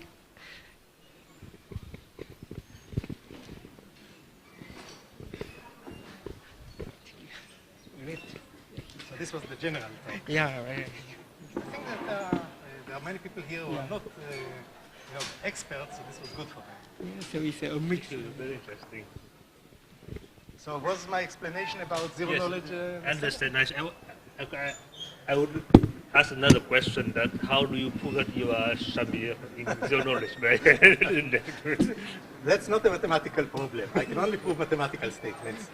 Now, if you want the details, I can show you very easily how the simplest zero-knowledge proof operates. So suppose I want to prove to you that I know how to compute square root of a given number modulo n, which is a product of two large primes. This is the RSA problem. So I give you a value x, and I claim that I know a secret value which is a square root of x. I want you to be absolutely convinced of it without learning anything about what this secret value is. So how do I do it? I take the number x and I multiply it times a random square. So I take a random number r and calculate x times r square and give it to you.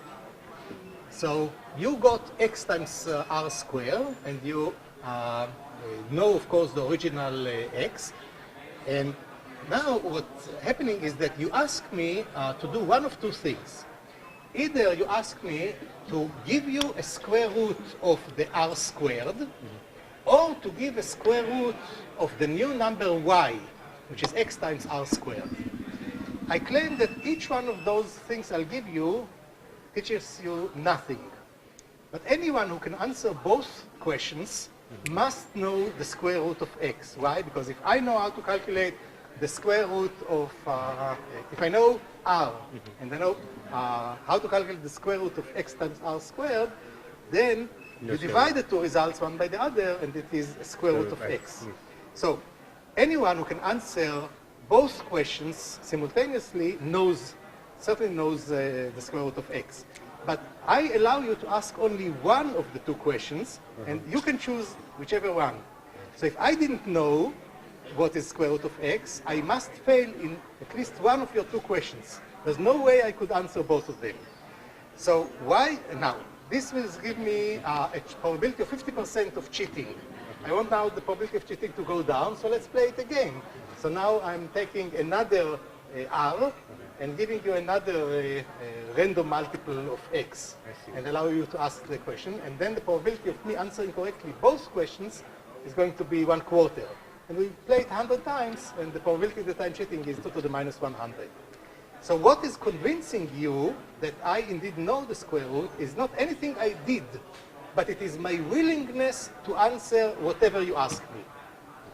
It is the willingness, which is not a mathematical concept, which tells you that guy knows the square root of x. Otherwise, he couldn't have been lucky 100 times in a row. So I wonder how you'll formalize it. Can you formalize it? Yes, like I can this? absolutely formalize it. And basically, we are building a simulator. So you are able, without knowing the square root of x, you can simulate the whole conversation between us without knowing the secret.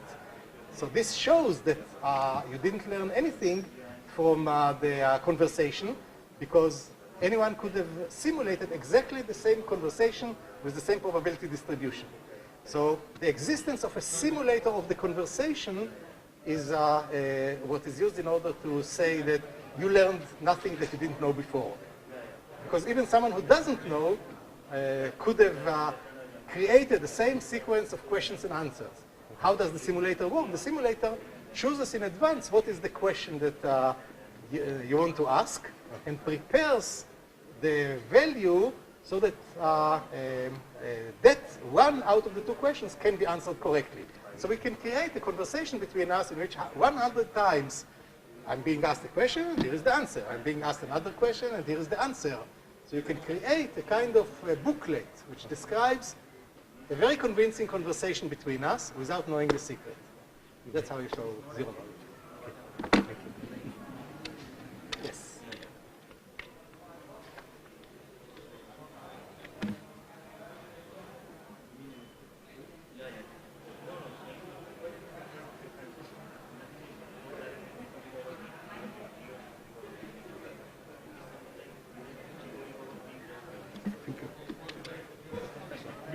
Do you think about network coding when using data hiding methods? Yes. Example. This is in steganography. Yes. So I'm working also in this field. Yes. Professor, can I have a picture?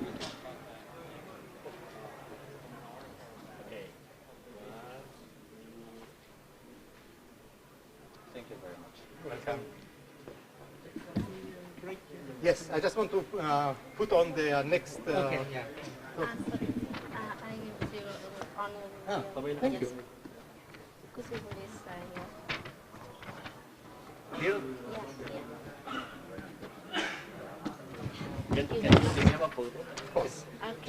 Can I take this? Yes, sure. Thank you. It's not mine, so what sense to take it? I'm not going to use it. Also, okay.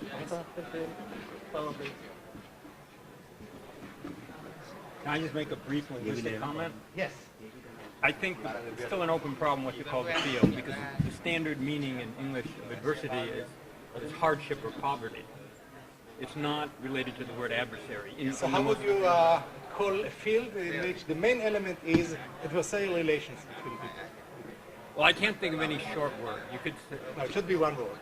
I know, so that's why I say it's an open problem. Yeah.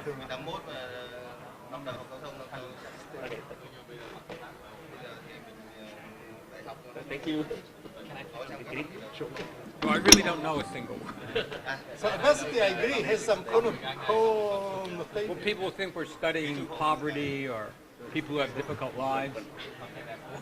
So I agree with you.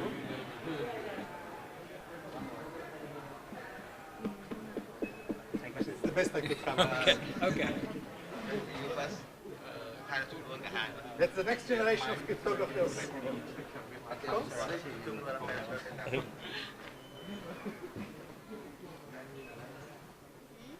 Big cryptographer. Next generation cryptographer. The next generation of cryptanalysts. Okay. Professor, may I take a picture with you? Yes, but probably the last one. Maybe a couple more because I really have to prepare the next one.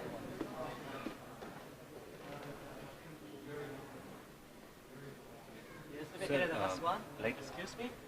Maybe I get the last one? Yes. Okay, thank you. Okay.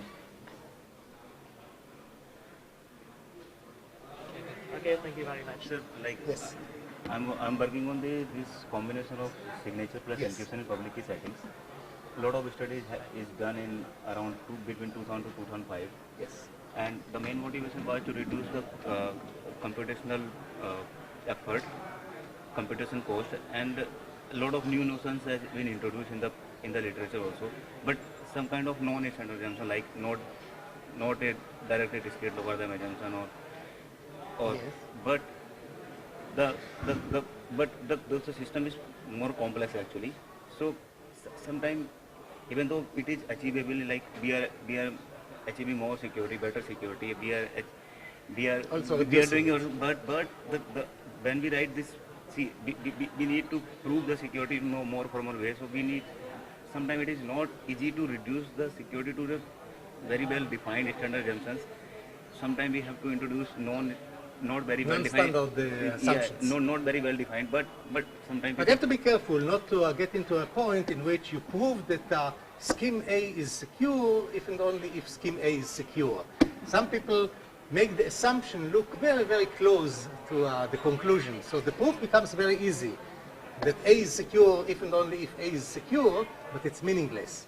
So some of the assumptions that people made were suspiciously like what they try to prove. So that's a bad idea. So your view is that it should be well defined and clear actually. Yes. So that it's easy to analyze the system actually. Yes. So recently I have submitted a paper to CTRS, and the main comment I received that you are achieving these things, and you are achieving strong security also, reducing computational cost also, but it comes at a price of new complex and intensive assumption. This is debatable whether this is a win. So that's a reason for rejection that you were given? Yes. These were the main rejection, main comment for rejection. I agree that it's a fine line because if you are very innovative, even good papers were rejected. You know that the first paper on zero knowledge proofs was rejected several times from a conference because people said it's a useless idea. Why would anyone want to prove in zero knowledge statement? And it was only after some interesting applications appeared for zero knowledge that it was accepted for a conference. And I can give you several other such examples. Professor Wang's attack on SHA-1 was rejected from a conference because the referees couldn't understand what she was writing. They said she's describing an attack, but we don't understand it, we don't believe in it. So don't be disheartened by the fact that your paper was rejected. Send it a second time and maybe even a third time. Don't overdo it. You know, if it's rejected 3 times, you should stop. But sending it a second time to a conference, to another conference, is absolutely acceptable. Thank you, Cheng. I really have to work on it. I have only a few minutes and I have to prepare the next one.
Okay. Yes, everything is fine. I'll just go. Sure.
now we start the second session. And as I mentioned at the introduction, Adi Shamir is the founder, one of the founders of modern cryptography. And what is very impressive is that since 40 years, he always has new results. Yeah. And so today, Adi will present his recent new result published at Crypto this year. Thank you. So the problem of finding needles in haystacks is, of course, a classical problem. And I am glad to tell you that it had recently been solved by a French guy who just ran an experiment. He assembled a large haystack in a room, and he put a single needle in it, and he measured how long it takes to find the needle, and he determined that it takes about 48 hours of continuous search in order to find the needle in this kind of haystack. So this is the beginning, and this is when he was about halfway through. And I'll not show you all the slides every minute by minute how we did it. Now, in some sense, almost everything we do in cryptography and cryptanalysis can be viewed as searching for a small needle in a large haystack. What do I mean by that? For example, when you are trying to break a crypto system, you are trying to find a cryptographic key. The key is one number, say 100-bit long, and the number of possible keys, the haystack, is 2 to the 100. So you have 2 to the 100 size haystack, and you are trying to find the one correct key, which is the needle within this huge haystack. Similarly for hash collisions. When you search for a useful chosen plain text ciphertext in differential text, for example, you are looking for something which is called the high probability differential property. So again, you are looking for something very, very specialized among a huge number of possibilities. When you are trying to design a new crypto system, you are looking for what's known as S-boxes. And here again, for those of you who are not in cryptography, you might not know what an S-box is, but it's one of the components inside the design of a crypto system. And you try to choose the S-box which has the best possible properties. The set of possible S-boxes is exponentially large, and you're looking for the very best one, which is a single needle in the haystack. When you are looking for stream ciphers, you are either trying to build them or to break them. You want to know if there is any output string, like there are 100 consecutive zeros, for example, which happens with higher than usual probability. That most output strings happen with the usual probability, but you want to know, does there exist a particular string which happens with a high probability, because this could be used in order to break the crypto system. And I could go on and on, telling you why I can phrase most problems in cryptography and cryptanalysis as some kind of search problems for particular events in a huge search space. Now, this, as I mentioned before, are useful both when you design crypto systems and when you try to break them. When you design, you want to make sure that such needles do not exist. You want to show that, for example, the outputs of the stream cipher are fairly uniform and there is no special property of the outputs that might be usable by the attacker. And of course, when you are trying to break the crypto system, you do the opposite. You look for those unusual things that happen. Now, what kind of search problem are we going to consider in this talk? We are going to consider a particular type of needle in a haystack. The haystack is an almost uniform probability distribution, and the needle is one event which has higher than usual probability of occurring. So if you want to see an image, mental image, here are the possible events. You see, you have exponentially many capital N events, and they happen with fairly uniform probability distribution. And then there is this one event, Y0, which happens with probability P, which is considerably higher than any other event. And this is a needle. You are looking for something with unusual probability. Now, here is the notation that we are going to use. There are capital N, which is 2 to the little n. Think about little n, lowercase n, as being the size of the key. So there are 2 to the n possible events, and I'm going to denote them by 1 up to capital N. And Y0 happens with the probability P. All the other events happen with roughly the expected probability, which is 1 over n. And I'm going to assume in this talk that the probability of the needle is n to the minus c for some constant c between 0 and 1. So for example, 1 over square root n. This is much higher than 1 over n, but still a small value. So you're looking for some intermediate size probability, which is much lower than 1, but much higher than 1 over n, which is what you'd expect in the problem. So any questions about the model of what are the haystacks and what are the needles that I'm going to look for? Now you would assume that this is a classical problem that had been studied to death, and we fully understand everything about how to search for high probability events, but I'm going to convince you during this talk that actually there are very surprising new algorithms which can solve the problem of finding high probability events in distributions. So what is the simplest model of the problem? The way we usually think about a probability distribution is that there is some distribution generator, which is a black box, and it has a big red button at the top, and every time I press the red button, out comes a sample from the distribution Y, and the Y's come with certain associated probabilities, which are those close to 1 over n probabilities. So a particular value like 5 might occur twice as likely than they should be, and another one might not occur at all, but you are all around the probability of 1 over n, and every time you press the button, you get a new independent sample from the distribution, which has nothing to do, it's uncorrelated with all the previous samples. So that's the way we usually think about the sampler. And what we try to minimize is the number, the asymptotic number of samples. So we are trying to find the high probability event by repeatedly pressing the button, and we ask how many times do I have to press the button before I'm going to identify the high probability event. And I'm going to ignore small constants and low order terms, like logarithmic terms, in this talk. I'm just going to concentrate on the asymptotic as a function of n. How does it look like?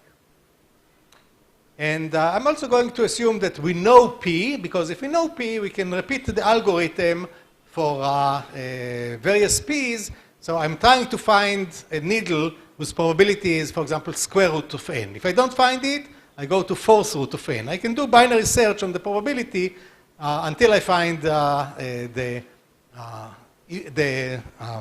needle if I don't know what was the probability. But if you know it, you can design your algorithm specifically in order to be able to find a needle which has that particular probability P.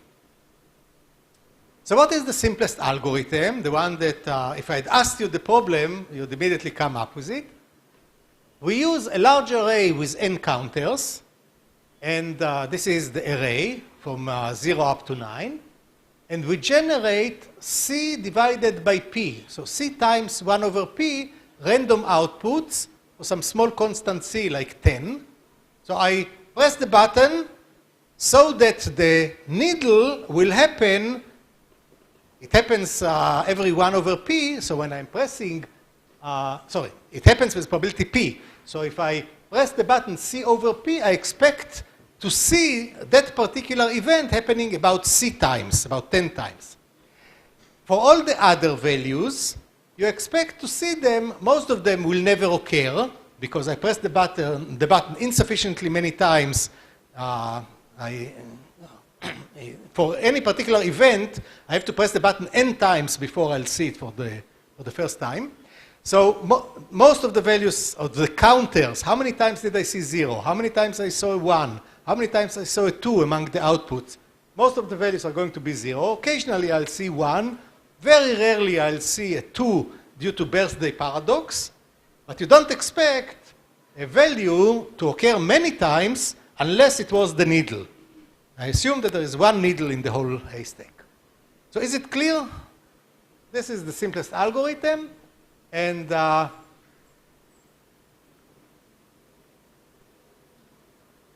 overall complexity is that the number of samples is order 1 over p, and the memory is order n, because I have to keep a counter for each one of the possible values. Of course, you can immediately improve this algorithm in the following way. We can reduce the memory complexity by keeping only non-zero counters. As I told you, most of the counters are associated with values that you will never see. When you press the button, you'll never see the number 5, and therefore, I don't need a counter for a value that didn't occur. So you need a little bit more sophisticated data structure, but only non-zero counters are kept there. So this reduces the overall complexity to time, which is order 1 over p. That's how many times I have to press the button. And the memory, I'm going to see about 1 over p random values. Each one is going to occur once.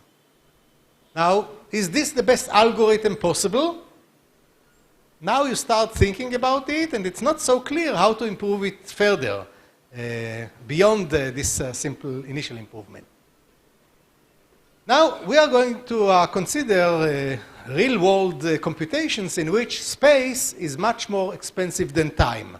I can perform 2 to the, even at the expense of increasing time. Can I do it? The answer is yes. There is an easy way to do it. Namely, here is a completely memoryless algorithm. I don't use any memory. So I am no longer going to have an array of counters. Instead, I'm going to concentrate on the number 1, and I'm going to press the button repeatedly and only counting how many times did I see 1 occurring. If after pressing 10 over p times I see that 1 had never occurred or occurred once, I'm going to say this is not my needle. And then I'm going to try to count how many times am I going to see 2. But because you don't have memory, you have to press fresh presses of the button. So in order to check whether 2 is a needle, I'll have to press it again and count how many times did I see 2. And if this is not occurring or not sufficiently many, I'll check the 3. So the running time for each sampled y, we generate order 1 over p additional samples and count how many times they were equal to y. And I have to do a big loop over all possible values of y. So what is the running time? Okay, you cannot see it, but the time is order. Is there any way to eliminate the bottom? Okay, I don't know why. Sorry?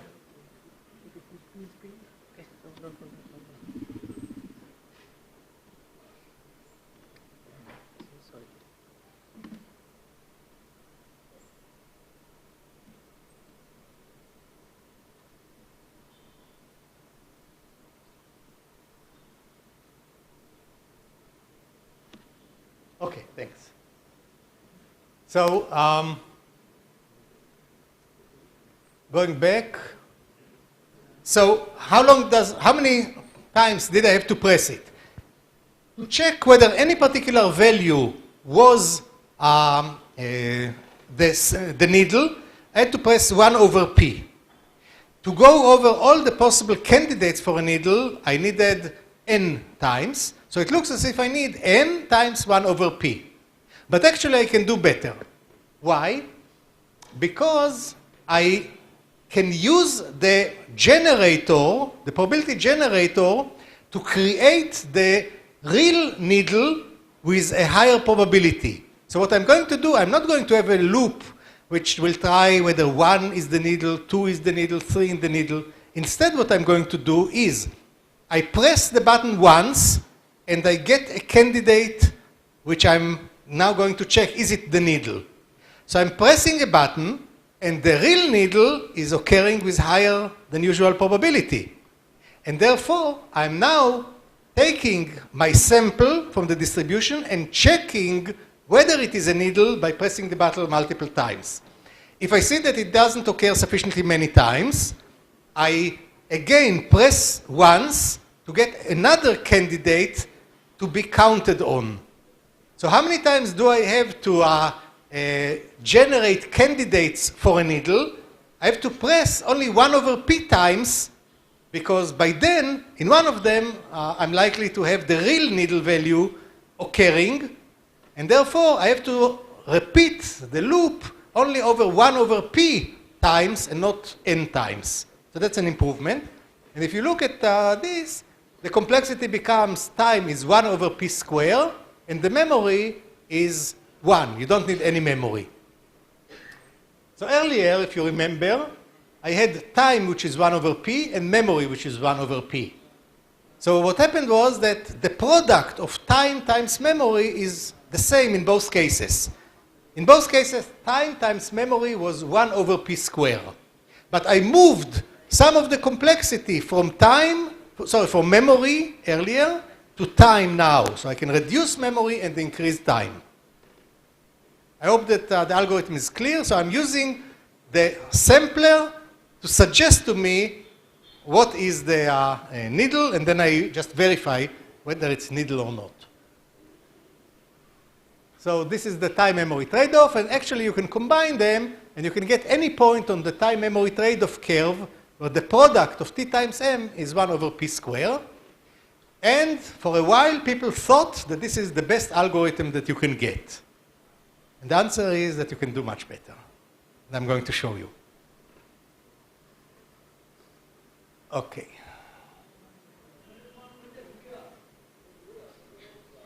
So in order to get the better algorithms, we have to change the model slightly, but in a way which actually captures the real way we use the sampler in cryptography. So instead of having the black box model with the big red button on the top, I'm now going to switch to a slightly different model in which I still have the black box, which is the distributor generator, F, but instead of having a red button, I have an input X, which is uniformly distributed. So every time I give the distribution generator a random input, it produces a random output with the correct probability distribution. So what is the difference between the previous model and the new model? It is the fact that if I input X, the same X twice, I'm going to get the same Y twice. While earlier, if I pressed the button twice, I got two independent, unrelated samples from the distribution. That's the only difference. So this has now become, instead of a random process, a completely deterministic process. All the randomness is coming from the choice of the input. If you think about it in cryptography, this is exactly what is happening. You choose a random key, but once you chose a random key, for example, the output of the pseudo-random generator is uniquely determined. For the same key, you generate the same output of the pseudo-random generator. And therefore, this is the correct model to consider. And then I'm going to show you the fact that if you press if you provide the same X twice, you get the same Y, suddenly makes huge difference in complexity. Any questions so far about the difference between the models? Okay. So F is now a deterministic function, and the randomness, it's actually a distribution transform. You give it uniform distribution, and you produce a potentially non-uniform output.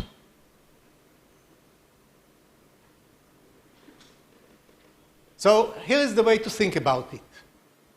Think about this as being the keys, for example. So if you are giving the pseudo-random generator this key, it produces that output. And if you give it this key, it produces that output.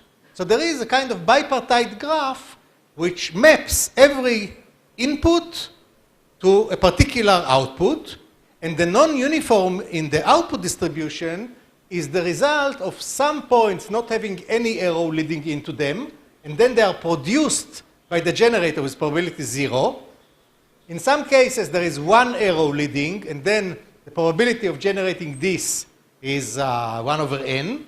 But sometimes there are values which are going to be produced with a much higher than usual probability. Why? Because a large number of arrows are actually going to move to point into this. So this is the needle I'm looking for. So I'm no longer having a kind of black box with a button which is generating the distribution. Instead, I have a particular graph, bipartite graph, in which one of the nodes, of the output nodes, has an unusually high in degree. That's the model you should think about. Next step, if we already have this bipartite graph, and for the sake of simplicity, think about the number of inputs and the number of outputs being the same. You can play with, it's an easy exercise what to do if the number is not the same. You can start iterating the process. Namely, I can take this input, for example, and I go to that output, and that output will go to this input. I just go to the input which is the same value as the output, and this input will go there, and then I go to the same value just above it, and I go output there. So you can iterate the process of mapping an input to an output, and then using the output as an input for another application of the function. So here is the image that you should have.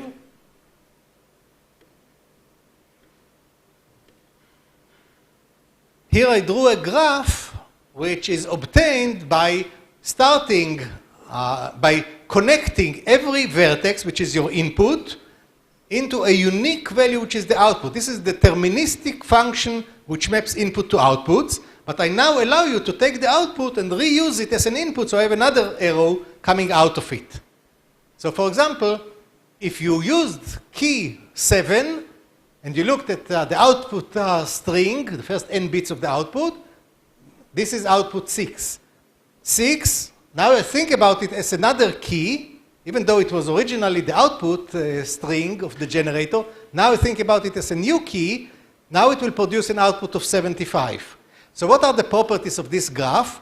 Every node has a unique successor. It's a deterministic function. Given a key, you generate one output. So the out degree is always 1, but the in degree could vary. Sometimes it's 3, sometimes it is 2, sometimes it is 1. And here, for example, this has 0 in degree. So the in degrees are changing a little bit, and this is the model of pseudo-random generator. This is the function f that we have in mind. And our goal is to find in such a graph a node which has an unusually high in degree. That's the new problem that we are going to consider.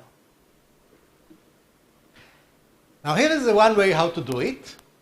I can start from a random value, like 11, and I keep walking along the path. Every time I'm following one edge. Going forward is deterministic. Going backwards is not deterministic. So I can just walk again and again and again, but because the graph is finite, eventually I must get into a cycle. I must get into a point a second time, and again, due to the determinism, once I got to it a second time, I'm going to repeat what I've done before again and again and again. There's no way to escape from the cycle. And this is called the entry point into the cycle, and it divides the path into a tail and a loop in the graph. Now, can you find such entry points into graphs efficiently? We are talking now about memoryless algorithm. So it's the extreme case in which I'm not allowed to use any memory. Later on, I'll talk what happens when you want to trade off some memory for time. So in the completely memoryless case, there is a famous algorithm which is called Floyd's algorithm, which can find the entry point into the cycle in running time, which is proportional to the length of the cycle. And the length of the cycle in a random graph is actually square root n. Not n, but square root n, much, much smaller. And this is due to the birthday paradox. Once you walk square root n times, you are likely to see the same value occurring twice along the path, which means that you have now reached the same point as before, so you are closing the cycle, and then you continue to go exactly the same way due to the determinism. So, if I want to find the entry point, the running time is only square root n, which is much better than the order n algorithms that we talked about before. But why is this point related in any way to the needle, to the highest probability event? So far, I didn't convince you of that. So let's look at the situation. What would happen to this row algorithm? It's called the Pollar's algorithm, or sometimes it's called Floyd's two-finger algorithm. So what would happen to the row algorithm? It's row because the shape of a tail followed by a cycle is the Greek letter rho. So what will happen to it if one of the nodes has a large integrity, while all the other nodes have a normal integrity with average of 1 and distributed. Sometimes you have 0, sometimes you have 1, sometimes you have 2, but you don't have large integers.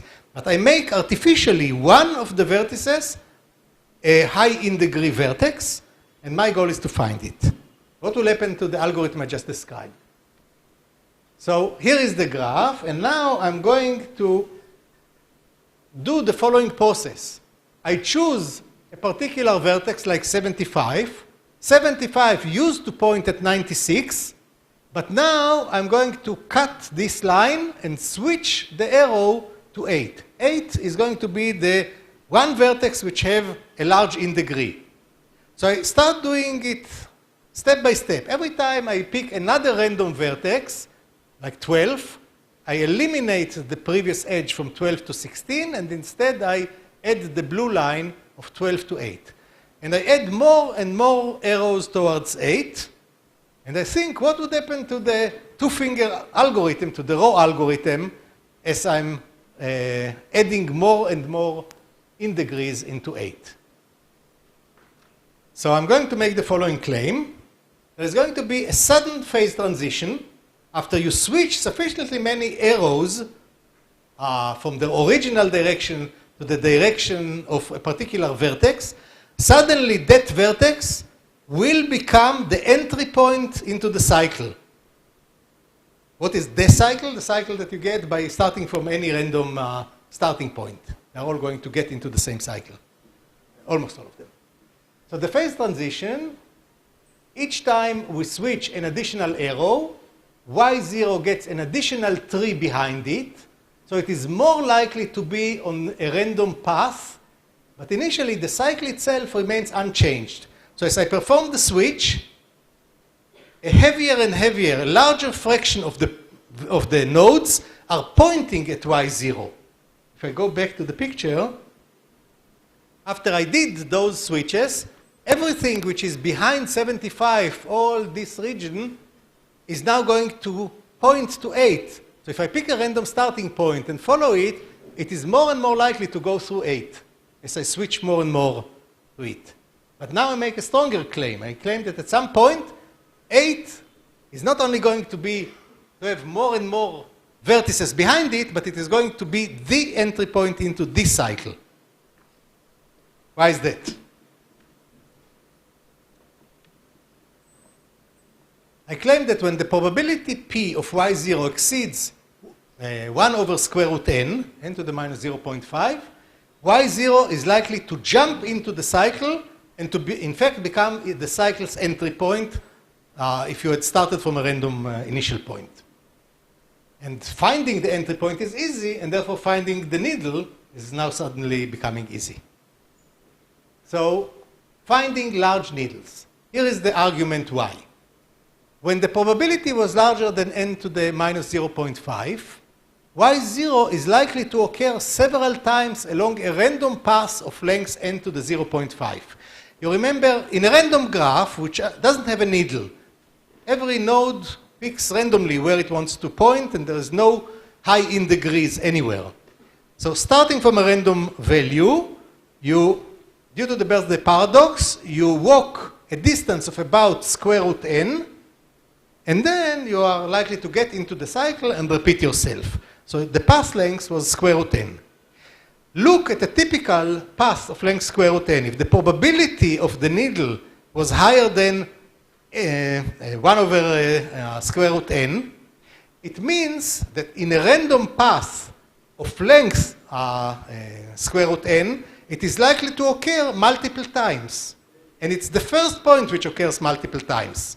All the others are going to occur twice only due to the birthday paradox, which you have to wait until square root n until it happens.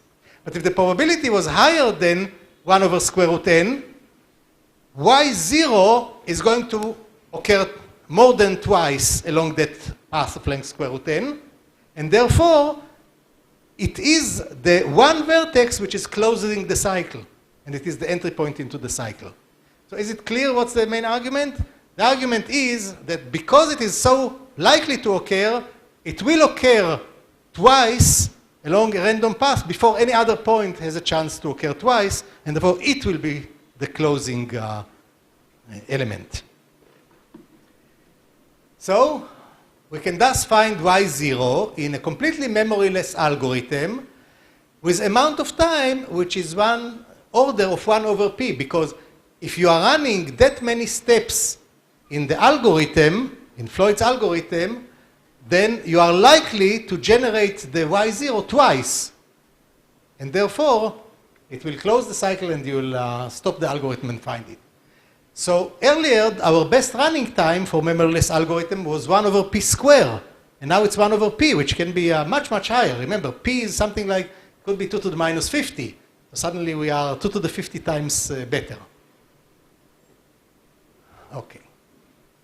What can we do if the needles are smaller? So think about the original problem with n equals 2 to the 100. So if the probability was higher than 1 over 2 to the 50, we have an algorithm already which is optimal. You couldn't hope for any better algorithm because before you run order 1 over p times, you will never see the special point occurring, no matter what you do. But suppose that my probability is 2 to the minus 60 or 2 to the minus 70. I still want to find those smaller needles in a more efficient way compared to the previous algorithm. So the intuitive approach is let's repeat the row algorithm for many different random starting points. So let's go back to the picture. You remember?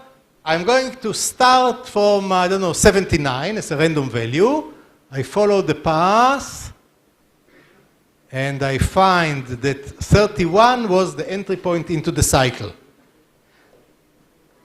Now I have a candidate for the needle, and I can run the algorithm just sampling sufficiently many times just to verify that it indeed has an elevated probability, and I'll notice that 31 doesn't have an elevated probability.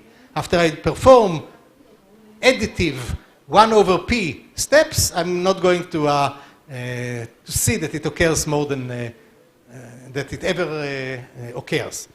So if I try now to repeat the algorithm not from, 79, but I'll now choose 43, another random starting point, and I'll follow it. So let's take another example. So let's assume that I started from 28. So from 28, I follow, and I see that the entry point into the path was this number, which is 62. I verify, I check, is 62 my needle? No, it doesn't occur sufficiently many times. All these algorithms all of them will fail if y0 that I'm looking for is not on the cycle. I have one graph, one cycle in it, and if the needle is not on the cycle, then no matter from which starting point I'm going to try it, I'll not find the needle along the cycle. So just repeating the algorithm many times is going to be useless. However, there is a very clever technique, which is due to Hellman.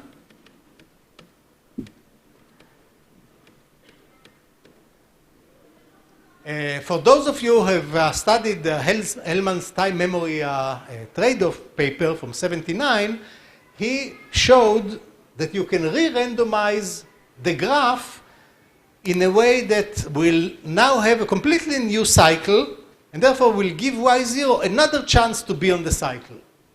The way you re-randomize the graph is the following. You define the ith flavor of the function f. The function f is the one which makes a step forward from x into a y. So while originally you had one function f, now you have many functions whose flavor is I, and function with flavor I of x is defined as f of x plus I. So you are adding the flavor to the input and then applying the f to it. What does it do to the graph? The graph for flavor 1 and for flavor 2 and for flavor 3 are going to look completely different from each other. Why? Because what you are doing is the following. I have a random function f, pseudo-random function f. I'm taking my input, adding, for example, 3 to it, and then applying the random function. I'm then adding 3 to the result, applying the random function. Adding 3, applying the random function. I alternately add 3 and apply the random function. And I'm going to close a cycle in some way. The cycle is going to contain completely different values compared to another flavor like 5, because what you do there, you start from x, you add 5 to it, you get to a different point, and then you apply a crazy random function, so you jump to a totally new value. To it, you add 5, not 3 like before. So you go through a completely new set of values, which is unrelated to the other flavors. So a new flavor completely re-randomizes the structure of the graph. You get a new cycle, new entry points into the cycle, new trees which are hanging around the cycle. But one thing remains when you change the flavor. A popular value remains popular. Why is that? Because if the only thing you do is you add the flavor to the input, if there was a value y which had 100 in degree, in the new graph you still have 100 in degree, except that their names are going to be modified by a different flavor. So while earlier in one flavor I added 3 and then applied the f, then if now I'm going to add 5 instead of 3, a point which had 100 predecessors in flavor 3 is also going to have 100 predecessors in flavor number 5, except that their names are going to be a shifted version of the original names. So locally the graph will look the same in degrees, but globally the structure of the cycles is going to be totally different. What can I do with it? So my needle is the same needle, but my graph is a new graph. So when the probability was smaller than n to the minus 0.5, if it was larger, then the raw algorithm is going to solve it already. But if it is smaller, y0 is usually not the cycle's entry point, but it can happen by chance. There is a certain probability that my y0 will happen twice along the path before any other element will happen twice. So the basic idea is to repeat the raw algorithm with many random flavors. Each time you get a candidate, which is the entry point into the cycle, you check if it is a needle by testing many random input values and seeing how many times it was generated, until you find a point with an elevated probability of being generated. Each execution costs n, square root n, because this is the length of time for the raw algorithm to run, normally, when you don't have any special properties. So I try it with one flavor, run it for n to the 0.5, fail to find the needle. Try another flavor, run for another n to the square root n, fail. Try a third flavor, suddenly I succeed. So the question is, how many times do you have to repeat the experiment before you are going to find the real y0, the real needle, as the entry point? So, we said each execution defines a path of length square root n. This is the path until, by birthday paradox, you close on yourself. y0 will occur once on a path of length n to the 0.5 with probability which is its natural probability of occurring at a single point times how many times it could appear along the path, which is its length, n to the 0.5. What's the probability that it will occur twice along a path of that length and therefore will become the entry point into the cycle? I just have to square it because this probability for occurring once, and again the same probability for occurring twice, a second time. So the product of the two probabilities is the probability of it occurring twice. Squaring this will give me a new probability p prime, which is p squared times n. Did I make any progress? Yes, I claim that I made very important progress. Why? We have to repeat the algorithm 1 over p square n times, and each execution costs me square root n time to find the cycle. So each execution costs order 1 over p. The total time complexity is 1 over p square n, which is always better than the previous best algorithm, 1 over p square, because p was larger than 1 over n. So this is always better than this. So we made some improvement. But we are going to do even better. So the probability that y0 will be selected as the cycle's entry point for a particular flavor is this p prime. Now, this is higher than the original probability because p is larger than 1 over n, so multiplying the original p by another pn is increasing it. So p prime is larger than the original p. So where are we now? We started with the problem of having the exponential size haystack, one value which has a probability p, which is elevated. Now, after we define the entry point into the cycle, we have a new probability distribution, which is what is the probability of any particular value to be the entry point into the cycle. The new probability of any particular y to occur is this p prime. So this p prime is bigger than the original p, so we have amplified the probability of the needle to occur in the new distribution. Earlier it was a probability of p, and now it's a probability of p prime, which is higher. So we are in the same situation as before. We have a uniform distribution with one elevated probability, but now the elevated probability is even higher than it used to be. So here's the picture you should have in mind. We used to have a uniform probability distribution for the values to be generated by the generator, and I had one peak, my needle, which had the probability of p. Now I define what is the probability of any value to be generated as the entry point into a cycle, and now I'm suddenly getting p prime. This should be p prime, which has a higher value than the original p. I amplify the probability, and it could happen that the critical point of 1 over square root n, beyond which it was very easy to find, the very first time you try the algorithm, it will find the needle. Earlier you could not find it because the probability was smaller, but after the amplification, it is higher than this threshold.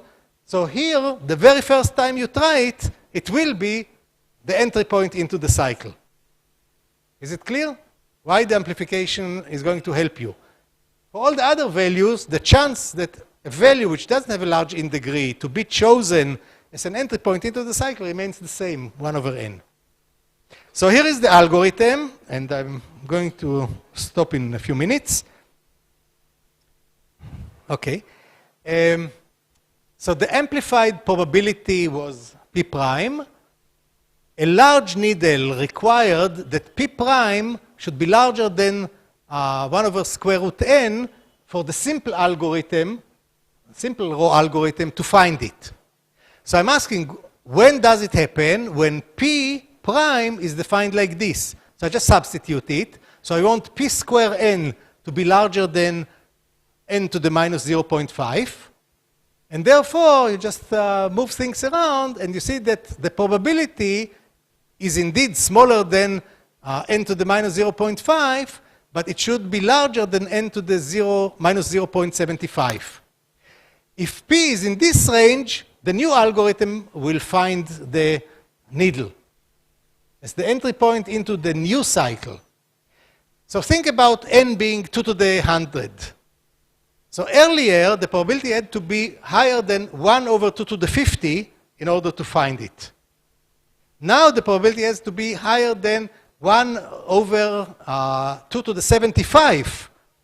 So I can deal with much lower probabilities and still find them efficiently.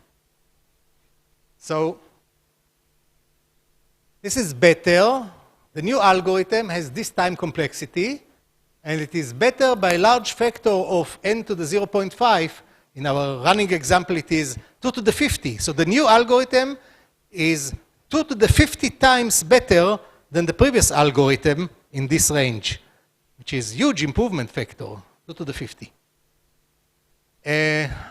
So here is the new two-row algorithm. So originally we had the usual row algorithm. And now it's the two-row algorithm. Is running multiple versions of the row algorithm with different flavors. It runs them sequentially and deterministically using the previously found cycle entry point as the next flavor. You'll see it in a graph in a moment. It looks for the entry point into a cycle which consists of cycle entry points. I'm doing a kind of square or iterate or nested version of the row algorithm. So here is the graph which should explain everything. I'm starting from a random point, and I'm choosing the 0 flavor, for example. The 0 flavor is the black one. So I'm running for time which is square root n until I find the entry point. Now I'm going to take this entry point, suppose it was 73, and I'm using 73 to define a new flavor of the graph, which is the blue flavor. This is flavor number 73, and I'm running the algorithm. I have a new graph, and I'm going to find another entry point into it, which is this blue one. This is 27. I use 27 as the red flavor, and I find its entry point. And I keep jumping. Eventually, the sequence of entry points into cycles is going to itself get into a cycle, because once I find the same entry point a second time, the new flavors are going to follow exactly the same sequence, same evolution. So you are going to repeat exactly the same process. So you see there is a row algorithm where the tail is everything up to this point, and the cycle is everything here. But my steps are not the simple steps of evaluating f, but running the whole row algorithm as my individual steps. So eventually, after I get through this, I'm going to see that the final, the last entry point was the black, in the black flavor, was exactly the same as the entry point in the I don't know which color it is, red flavor, violet flavor here. And because you got into the same entry point, all the future flavors are going to follow the same path again and again and again. And finding an entry point into a cycle is very easy. So this is the two-row algorithm. What is the running time, so I'm going to skip this. This just is experimental verification that indeed the algorithm works in the expected running time. Now, I could go down to n to the minus 3/4. If n was 2 to the 100, I can go down to probability of n to the minus 75. What happens if I want to find something which is n to the minus 80? I'll repeat the row algorithm, iterate it 3 times. A row within a row within a row, and it becomes complicated structure. So, even when the 2-row algorithm fails, it boosts again the probability of y0 to be selected by the 2-row algorithm, and therefore I can run another row algorithm in order to find now with the elevated one. So this gives me the following crazy time complexities. When the probability was larger, this n should be capital N. When the probability was larger than n to the minus 0.5, very easy. Run the row algorithm once. The running time is optimal, p to the 1 over p, no memory, and this is what you're going to get. When the probability was between n to the minus 0.5 and n to the minus 0.75, you have the 2-row algorithm, and the running time is going to be p to the minus 2 times n to the minus 0.5, which is better than the previously known algorithm. And this is going to give you this time range. Now, when the probability was between n to the minus 0.75 and n to the minus 0.875, in this range, I run the 3-row algorithm, row within a row within a row, and find it. And you can do it for larger number of rows. So the overall time complexity is the following. This was the best previous time-memory trade-off. This is the log of the probability going between 0 and 1. So this is basically what is in the exponent, n to the minus c. So this is basically the c. This is the log of the time. And whereas earlier we had an algorithm which ran in time 1 over p squared, the best possible algorithm, now we get much more complicated algorithm which changes direction at 0.5 and at 0.75 and at 0.875, etc. Now, how to use more memory? I'll probably skip it because it's getting more complicated and we're running out of time. If you are given memory, a little bit of memory, you can run an even better algorithm because whereas the row algorithm is completely memoryless and finds the entry point into cycles, what I'm really interested in is finding points which have 2 arrows, 2 known arrows pointing at them. This was what I used in the entry point into the cycle. I have a node, and I know how to get to it from 2 directions. And there are methods which are called parallel collision search, which generate, with a little bit of memory, a large number of points which have 2 arrows entering into them, and then I can combine it with the row algorithm that I mentioned before. I'll skip the details.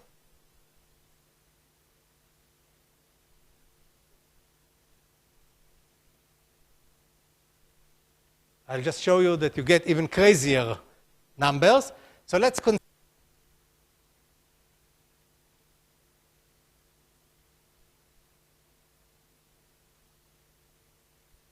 out of battery. Is it working? Yes. So it's a complicated time-memory trade-off.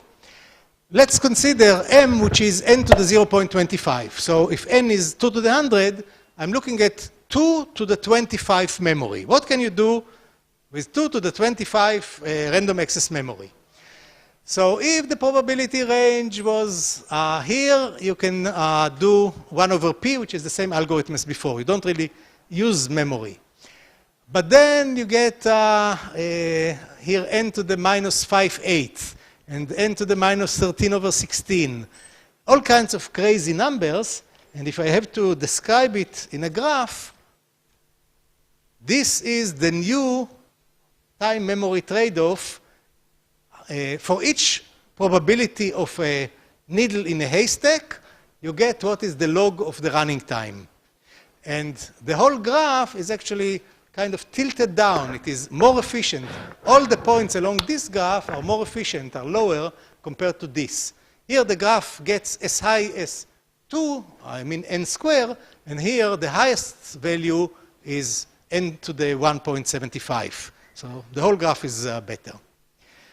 So what is the conclusion?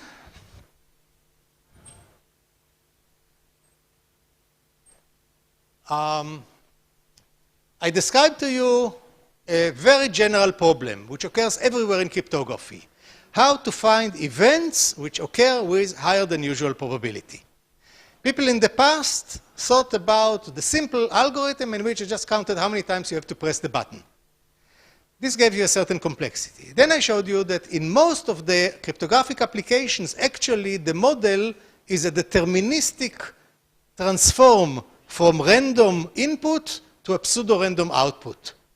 And because I had the determinism where going through the same input twice will give me the same output twice, I could run the raw algorithm and find entry points into cycles in a much more efficient way, square root n time.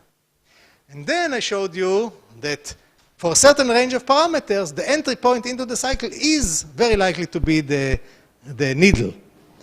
And then I showed you that with even smaller probability, the entry point into a cycle is not the needle, but it is enabling you to run another version of the raw algorithm because I have amplified the probability of my needle to be an entry point into the cycle. It has a higher probability compared to its probability of just being sampled. And then I showed you all kinds of time memory trade-offs. So the big open problem, is our new algorithm optimal? I have no idea. It looks like a crazy algorithm with lots of breaking points. And I won't be surprised at all if you can come up with even better algorithms. But the problem is an important problem, and you just saw that not everything about the problem is known already. Find additional applications for the new algorithm. So we can immediately use it in order to find whether the outputs of pseudo-random generators are sufficiently random. We can use it in order to find how high probability differential properties of S boxes. There are many immediate applications, but you can think about other ways in which you might want to use a new algorithm, a better algorithm for finding events which have higher than usual probability. And the last question is how to analyze other types of needles. All the needles I considered in this talk are cases in which you are looking for an event, probabilistic event, whose probability was higher than usual. If I define the needle as being an event whose probability is lower than usual, none of the algorithms here is going to apply. Because if it's lower than usual, it's certainly not going to be chosen as an entry point into the cycle. So think about other kinds of needles and develop specialized algorithms for them. Thank you very much.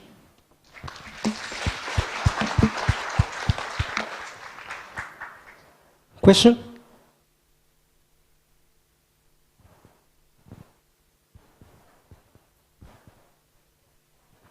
So I see you have a directed graph.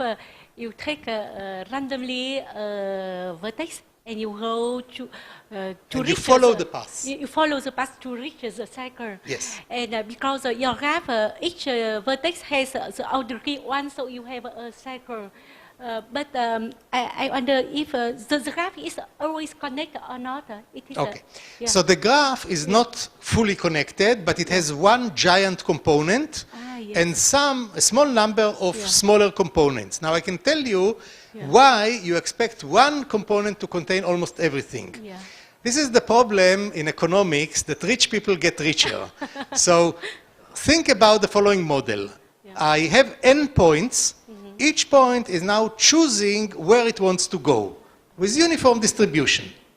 Now, suppose that many people here, many nodes are already connected.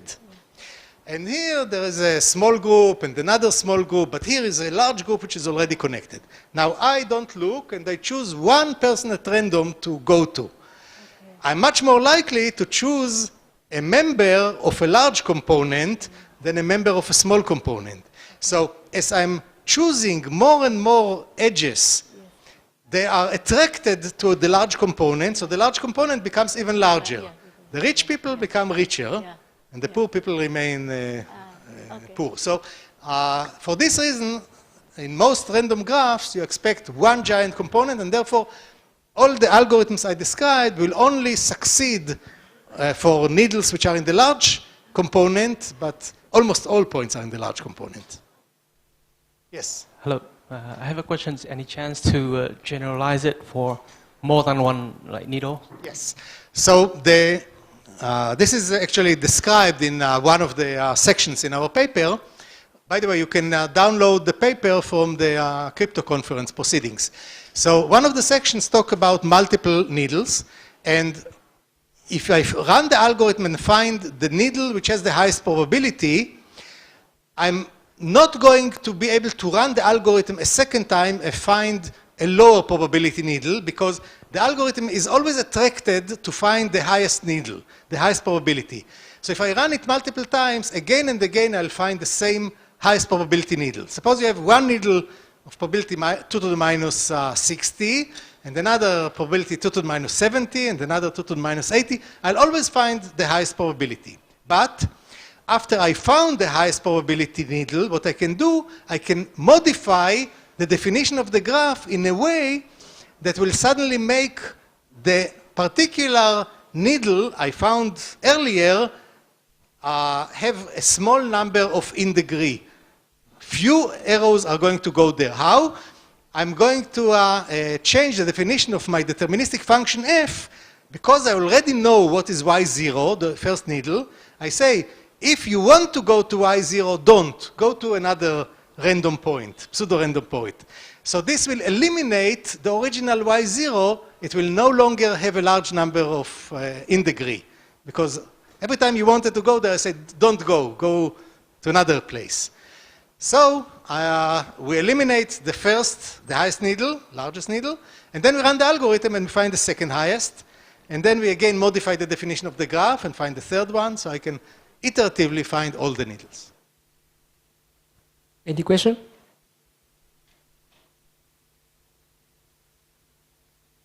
So if not, let's thank Adi Shamir again for very interesting talk. Thank you. So now for participants of ASIACRYPT, it's now the time to go to the welcome reception. And we prepare one 45-seat car outside of the university here. And you follow the girl in white. Okay.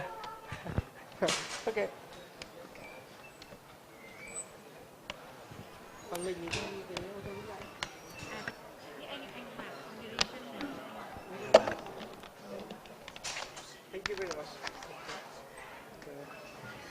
So this is a more technical talk, but I hope that the cryptographers among them could follow it. Yeah, there are quite a lot of ASIACRYPT participants. So we go with yes, I go with you. The same car. Same car, because all my luggage is all right, in the car. We prepare another car for participants. Sure. Okay.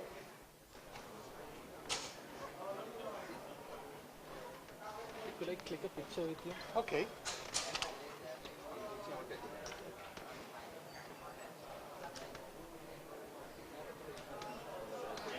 I just wanted to say something. So I'm working under Professor Pandu Ranjan.